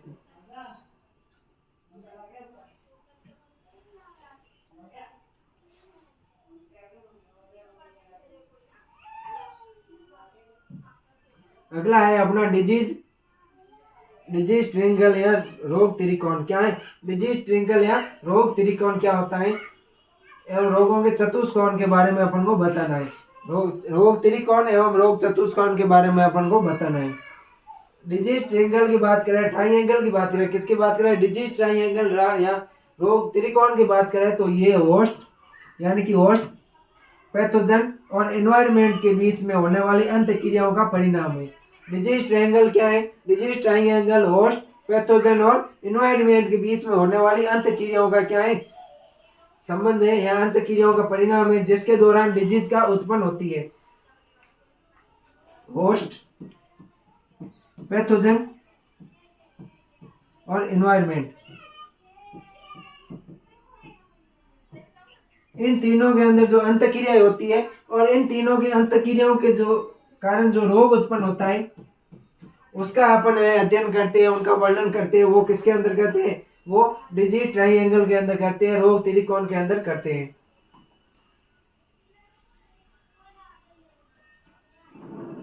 अगला है डिजीज ट्रायंगल या रोग चतुष्क। क्या है? रोग चतुष्क। रोग चतुष्क में क्या अपन जोड़ देते हैं? समय को जोड़ देते हैं। किसको जोड़ देते हैं? समय को है अपन जोड़ देते हैं। पादप रोग विज्ञानी द्वारा डिजीज ट्रायंगल में 3 घटकों को महत्वपूर्ण मापा जाता है। पैथोजन, होस्ट और एनवायरनमेंट को महत्वपूर्ण मापा जाता है। लेकिन स्टीवेंसन, वंडरप्ले वो जैक बॉक्स ने समय को भी है चौथे स्थान के रूप में जोड़ा है। जिसके कारण है क्योंकि रोग के विकास पर समय का है वो प्रभाव स्पष्ट रूप से होता है। जैसे रोग और पैथोजन है, जो होस्ट और पैथोजन के साथ में मिलन का समय भी है अनुकूल होना चाहिए। बीजाणुओं के अंकुरन और प्रकीर्णन का समय भी अनुकूल होना चाहिए। डिजीज लाइफ साइकिल हो गया, ये सब है टाइम के ऊपर है वो डिपेंड रहते हैं। डिजीज ट्रायंगल के साथ समय को जोड़ने से एक चतुष्फलकीय पिरामिड प्राप्त होता है। जब अगर अपन जो रोग त्रिकोण है या डिजीज ट्रायंगल है, इसके साथ में अगर अपन समय को जोड़ देते हैं, डिजीज ट्रायंगल के साथ में क्या था, इसमें होस्ट, पैथोजन और एनवायरमेंट था। एनवायरमेंट इसके साथ में अगर अपन समय को जोड़ देते हैं, किसको जोड़ देते हैं, समय को जोड़ देते हैं, टाइम को जोड़ देते हैं, तो अपन को मिलेगा वो क्या मिलेगा, रोग चतुष्क मिलेगा। क्या मिलेगा, रोग चतुष्क। मुख्य रूप से रोग को प्रभावित करने वाले ये तीन है। इसके है वो रोग का मुख्य रूप से जो प्रभाव होता है, रोग का प्रकोप होता है या रोग नियंत्रित होता है। लेकिन इसके साथ में अगर अपन समय को भी जोड़ देते हैं तो वो रोग चतुष्क में आ जाता है। उसके बाद में अगला क्वेश्चन है अपना, अगले क्वेश्चन की बात करें तो अगला क्वेश्चन है कि पादप रोगों के द्वारा भौतिक नियंत्रण की विधियों का वर्णन कीजिए। किसका अपन करना है, जो भौतिक नियंत्रण है, जो फिजिकल कंट्रोल है, फिजिकल मेथड्स है, उनको बारे में अपन को आईडीएम में बताना है। प्लांट पैथोजन के द्वारा प्राइमरी इनोकुलम को नष्ट करने के लिए विभिन्न फिजिकल मेथड्स का उपयोग किया जाता है। जो प्राइमरी इनोकुलम है, जो प्राथमिक संक्रमणकारी तत्व है, उन प्राथमिक संक्रमणकारी तत्वों को नियंत्रित करने के लिए विभिन्न प्रकार की फिजिकल विधियों का है वो प्रयोग किया जाता है। जिसमें पहला हो गया स्टीम हो गया, ड्राई हीट हो गया, ड्राई यानी सुखाना हीट, ब्लोइंग वाटर हो गया, सोलर रेडिएशन हो गया। ये है मुख्य रूप से फिजिकल विधियां है। अपन और भी देखेंगे, जिसमें पहली विधि अपन देखते हैं फिजिकल मेथड्स, वो देखते हैं हॉट वाटर ट्रीटमेंट। कौन सी है, hot water treatment. Hot water treatment में क्या करते हैं, हॉट वाटर विधि का है सर्वप्रथम प्रयोग है वो जैनसन ने किया था। किसने किया था, हॉट वाटर विधि का बात करें तो इसका प्रयोग है सर्वप्रथम जैनसन ने किया था। और किस में किया था, लेट ब्लाइट ऑफ पोटैटो, जो आलू की पछेती अंगमारी है उसमें किया था। किसमें किया था, आलू की पछेती अंगमारी में, आलू की पछेती अंगमारी। आलू की पछेती अंगमारी रोग के नियंत्रण के लिए जैनसन ने सर्वप्रथम हॉट वाटर ट्रीटमेंट का वो प्रयोग किया था।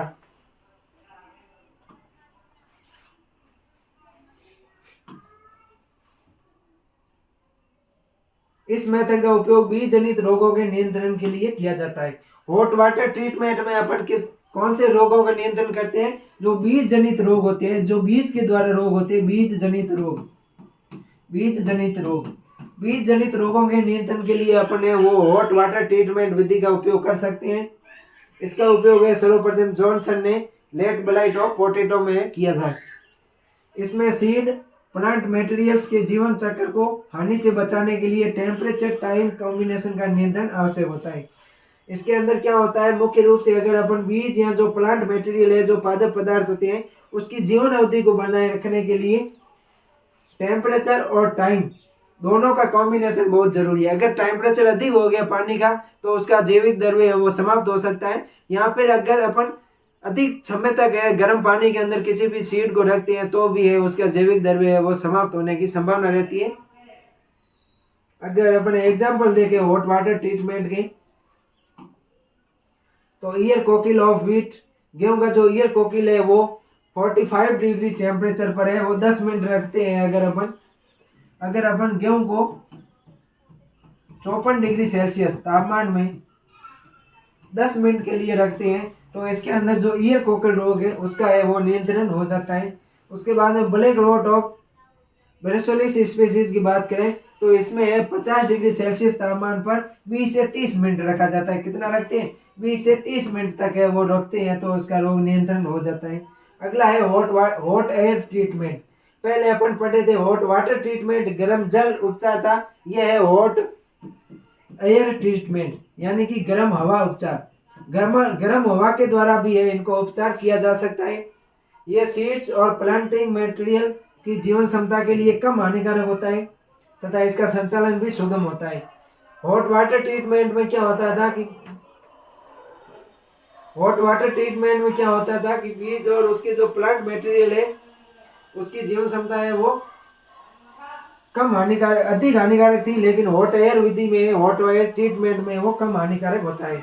एग्जाम्पल की बात करें तो red rate of sugar cane, गन्ने का जो लाल सड़न रोग होता है उसको अगर अपन 54 डिग्री सेल्सियस में हॉट एयर पर रखते हैं 7 से 8 घंटे के लिए, तो उसका गन्ने की लाल सड़न रोग के रोगजनक का नियंत्रण हो जाता है। 54 डिग्री सेल्सियस गर्म हवा के अंदर रखेंगे लगभग 7 से 8 घंटे तक। अगला है अपना स्टीम ट्रीटमेंट। अब अपन देखते हैं कि जो फिजिकल मेथड है उसमें स्टीम ट्रीटमेंट क्या होता है। यह हॉट वाटर ट्रीटमेंट की अपेक्षा अधिक उपयुक्त रहता है। जो हॉट वाटर ट्रीटमेंट है, जो हॉट वाटर ट्रीटमेंट की विधियां हैं उसकी अपेक्षा जो स्टीम होता है, स्टीम नियंत्रण, स्टीम ट्रीटमेंट अधिक उपयोगी रहता है। इसमें समय और ताप की कम आवश्यकता होती है। इस मेथड का उपयोग मुख्य रूप से शुगर कैन डिजीज और नींबू के ग्रीनिंग रोग के लिए किया जाता है। जो शुगर कैन डिजीज होते हैं, गन्ने के जो रोग होते हैं, गन्ने के रोग और नींबू की ग्रीनिंग रोगों के नियंत्रण के लिए स्टीम ट्रीटमेंट का प्रयोग किया जाता है। अगली अपनी फिजिकल विधि है वो है सोलर हीट ट्रीटमेंट। कौन सी है? Solar heat treatment. अगर मैं सोलर हीट ट्रीटमेंट विधि का बात करूं तो इस विधि का उपयोग है, सर्वप्रथम है वो आईसी लूथरा और सतारा ने किया था। किसने किया था? आईसी लूथरा और सतारा ने किया था। आईसी लूथरा वह सतारा ने किया था। किसने किया था? आईसी लूथरा और सतारा ने वो सर्वप्रथम सोलर हीट ट्रीटमेंट विधि का उपयोग किया था। कब किया था? 1934 के अंदर किया था। 1934 के अंदर किया। कब किया? 1934 के अंदर इस विधि का उपयोग किया था।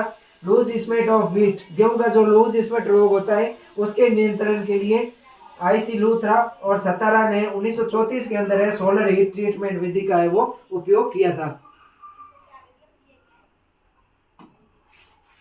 अगला है बर्निंग और फ्लेमिंग विधि। कौन सी है? फिजिकल कंट्रोल की बात करें तो इसमें है बर्निंग और फ्लेमिंग विधि।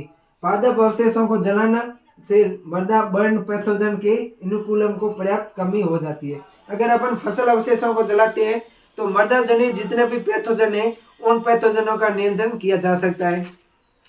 उसके बाद में फ्लूडिंग। इस मेथड में खेतों में पानी भर दिया जाता है। फ्लूडिंग में क्या करते हैं? खेतों के अंदर पानी भर देते हैं जिससे मृदा के अंदर उपस्थित रंध्रावकाशों में जो हानिकारक पैथोजन होते हैं उनको पर्याप्त मात्रा में वायु नहीं मिल पाती है और उससे है उनकी मृत्यु हो जाती है। अगला क्वेश्चन है, 5 क्वेश्चन हो गए, अब अपना है 6वां क्वेश्चन। जो फिजिकल कंट्रोल की कौन कौन सी विधियां थी?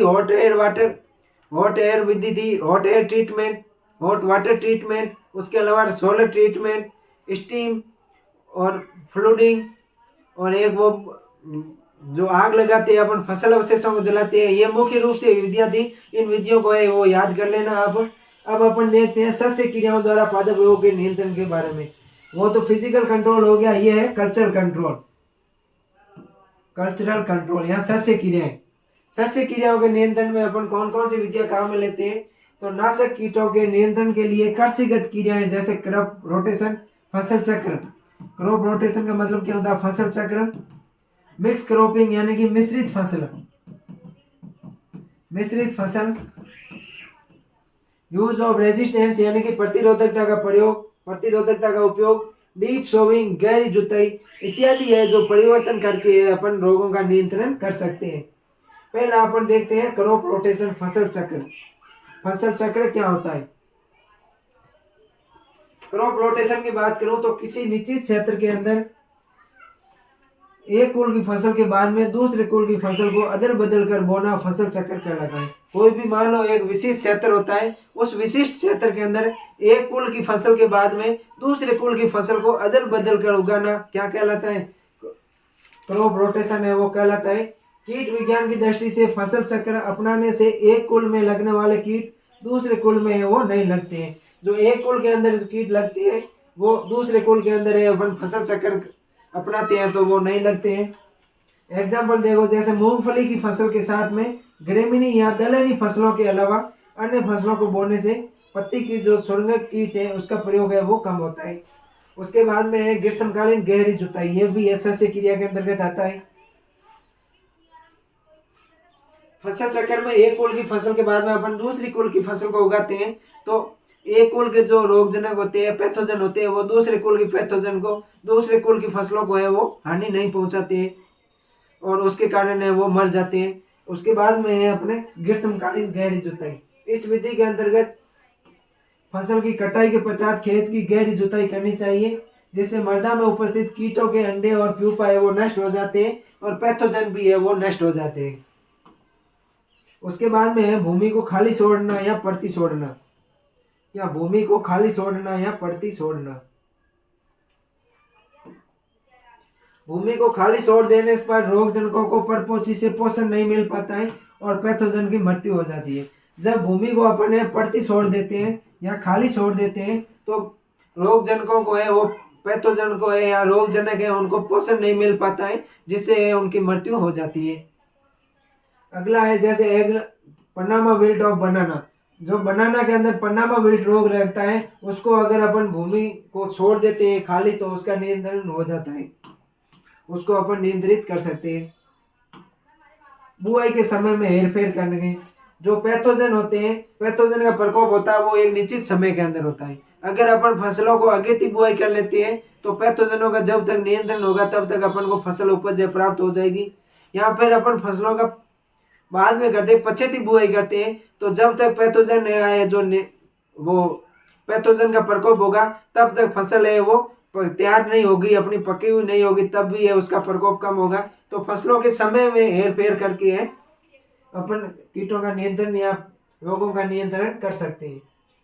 प्रत्येक कीट के प्रकोप एक समय निश्चित होता है, इसलिए फसलों की बुआई में है जो कीटों के प्रकोप को कम अवस्था से कर सकते हैं। एग्जाम्पल की बात करें तो सरसों या कपास की अगेती बुआई करने से एफिड और हरा तेलक का प्रकोप कम किया जा सकता है। अब अगला है अपना प्रतिरोधी किस्मों का प्रयोग। अगली कौन सी है? अगली है अपनी प्रतिरोधी किस्मों का उपयोग। विभिन्न प्रकार की प्रतिरोधी किस्में,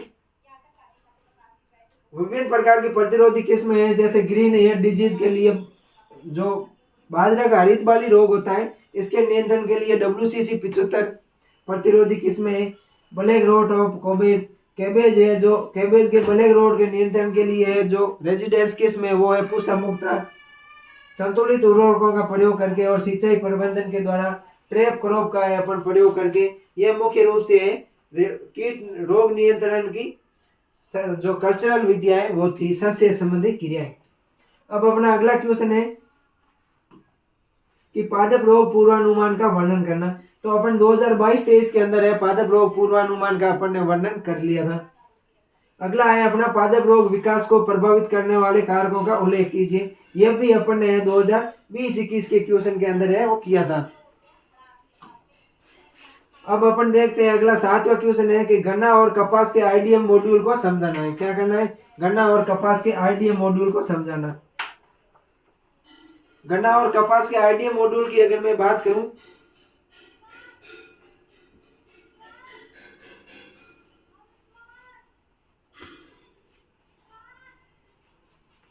अगर मैं गन्ने के आईडीएम मॉड्यूल्स की बात करूं तो अपन ने कपास का आईडीएम मॉड्यूल पढ़ लिया है। अब अपन गन्ने का आईडीएम मॉड्यूल की बात करें तो गन्ने के आईडीएम मॉड्यूल पहले अपन देखते हैं गन्ने के रोग। गन्ने का रोग है एंगुलर लीफ स्पॉट। कौन सा रोग है? Angular leaf spot. इसका रोग जनक है Xanthomonas campestris.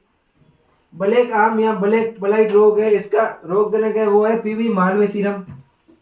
Leaf curl of cotton, ये तो है कॉटन के, किसके है? सॉरी कॉटन के है, ये कॉटन का आईडीएम मॉड्यूल है। कौन सा है? किसका आईडीएम मॉड्यूल है? ये है कॉटन का आईडीएम मॉड्यूल। ये यहाँ पर गन्ना नहीं होगा, कॉटन होगा। ये किसका आईडीएम मॉडल है? ये है कॉटन का आईडीएम मॉडल है। सॉरी माइनर मिस्टेक हो गई, आप उसको सुधार लेना। ये अपन रोग पढ़ रहे हैं, ये कॉटन के पढ़ रहे हैं। Angular leaf spot Xanthomonas campestris के द्वारा होता है। ब्लैक आर्म या ब्लैक ब्लाइट ये पीवी मालवेसीरम के द्वारा होता है। लीफ कर्ल ऑफ कॉटन ये वायरस के द्वारा होता है। रूट रोट है ये फ्यूजेरियम के द्वारा होता है। और फ्यूजेरियम विल्ट है ये फ्यूजेरियम ऑक्सीस्पोरम के द्वारा होता है। उसके बाद में है ग्रे मिल्ड्यू या ये डेबीज रोग है, ये होते हैं। अब अपन पढ़ते हैं इसकी कर्षण क्रियाएं। वैसे अपन पिछले पेपर में है इसके कॉटन का अपन ने नियंत्रण पढ़ लिया था, कर्षण क्रियाओं में बुआई का समय अपन अप्रैल का प्रथम सप्ताह या जून का अंतिम सप्ताह कर लेते हैं। ये फ्यूजेरियम विल्ट के नियंत्रण के लिए प्रमाणित और स्वस्थ बीज काम में लेते हैं। फसल चक्र को अपनाते हैं। रासायनिक उर्वरकों का जैसे नाइट्रोजनस उर्वरकों का है वो अपन प्रयोग करेंगे। देसी कपास की है जो प्रतिरोधी किस्में LD17 और 91 है। अमेरिकन कपास में बड्डावर फर्स्ट, खंडार 7 और BGA 59 है। इन किस्मों का अपन प्रयोग करेंगे। खरपतवारों को अपन है वो समय पर नष्ट कर देंगे। रासायनिक नियंत्रण की मैं बात करूं तो इसमें अपन बैक्टीरियल ब्लाइट को बचाने हेतु ब्लेनेट 0.1% का उपयोग करेंगे। लीफ कर्ल वायरस के लिए इमिडाक्लोरोपिरिड का प्रयोग करेंगे। रूट रोट के लिए अपन सीड ट्रीटमेंट करेंगे, वो कार्बेंडाजिम या मैकोजेब से है वो करेंगे। उसके बाद में अपन बैक्टीरियल डिजीज या जो जीवाणु जनित रोग होते हैं उसके नियंत्रण के लिए कॉपर ऑक्सीक्लोराइड और स्टेप्टोमाइसाइक्लिन का प्रयोग करेंगे। रेशे रहित बीजों को बोने से जो ब्लैक आर्म रोग का प्रकोप होता है वो कम होता है। ये अपन पिछले क्यूज पेपर के अंदर अपन ने इसका आईडीएम कॉटन का आईडीएम कंट्रोल पढ़ लिया था। अब अपन देखते हैं कि फंजीसाइड के सामान्य उपयोग के अनुसार कवकनाशियों का उदाहरण सहित अपन को वर्णन बताना है।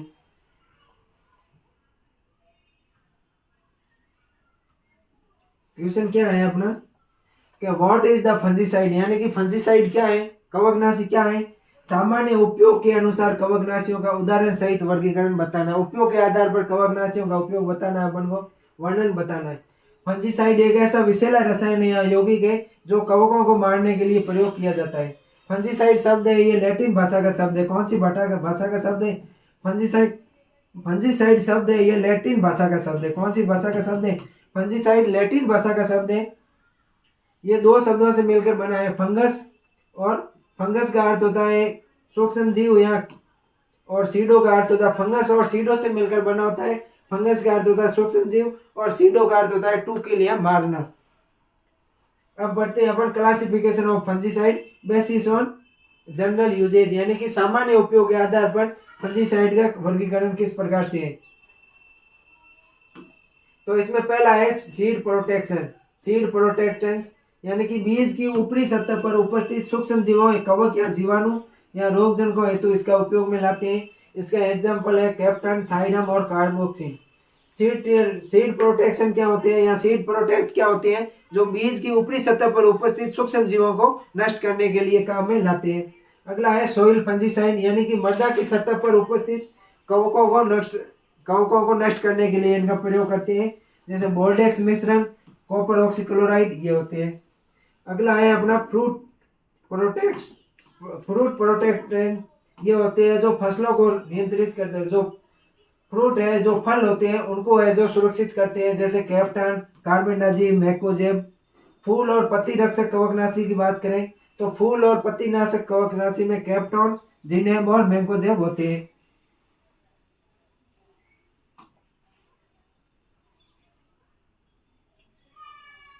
अगला है इरेडिकेशन या उन्मूलन करने वाले।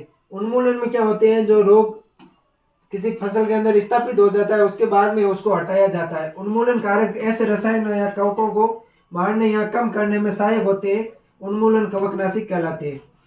अगला है seed wound treatment. Seed wound disease, यानी कि वृक्ष की साल के अंदर यहाँ घाव लग जाता है तो वहां पर कवकों के आक्रमण को रोकने के लिए काम में लिए जाते हैं। वृक्ष की साल में घाव या कवक आक्रमण की क्षति को रोकने के लिए इसका उपयोग करते हैं, जैसे बोरेक्स, पेस्ट आदि है जो होते हैं। अगला अपना क्वेश्चन है कि पादप रोग निदान क्या होता है और पादप रोग निदान की तकनीकों का विस्तार से वर्णन करो। यह 2020-21 के क्वेश्चन के अपन पेपर किया था उसमें अपन ने कर लिया। तो आज अपन ने 2 पेपर सॉल्यूशन कर लिए।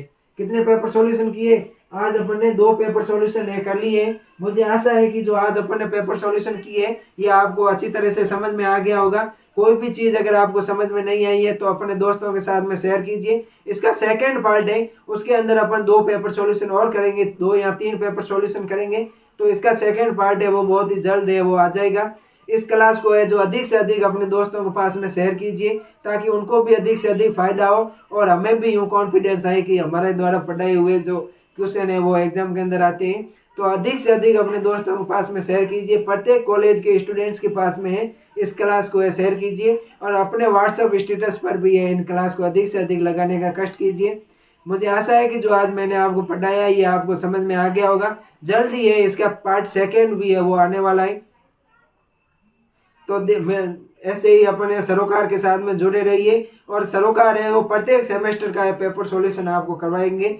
और तो मिलते हैं नेक्स्ट क्लास में, तब तक के लिए थैंक यू।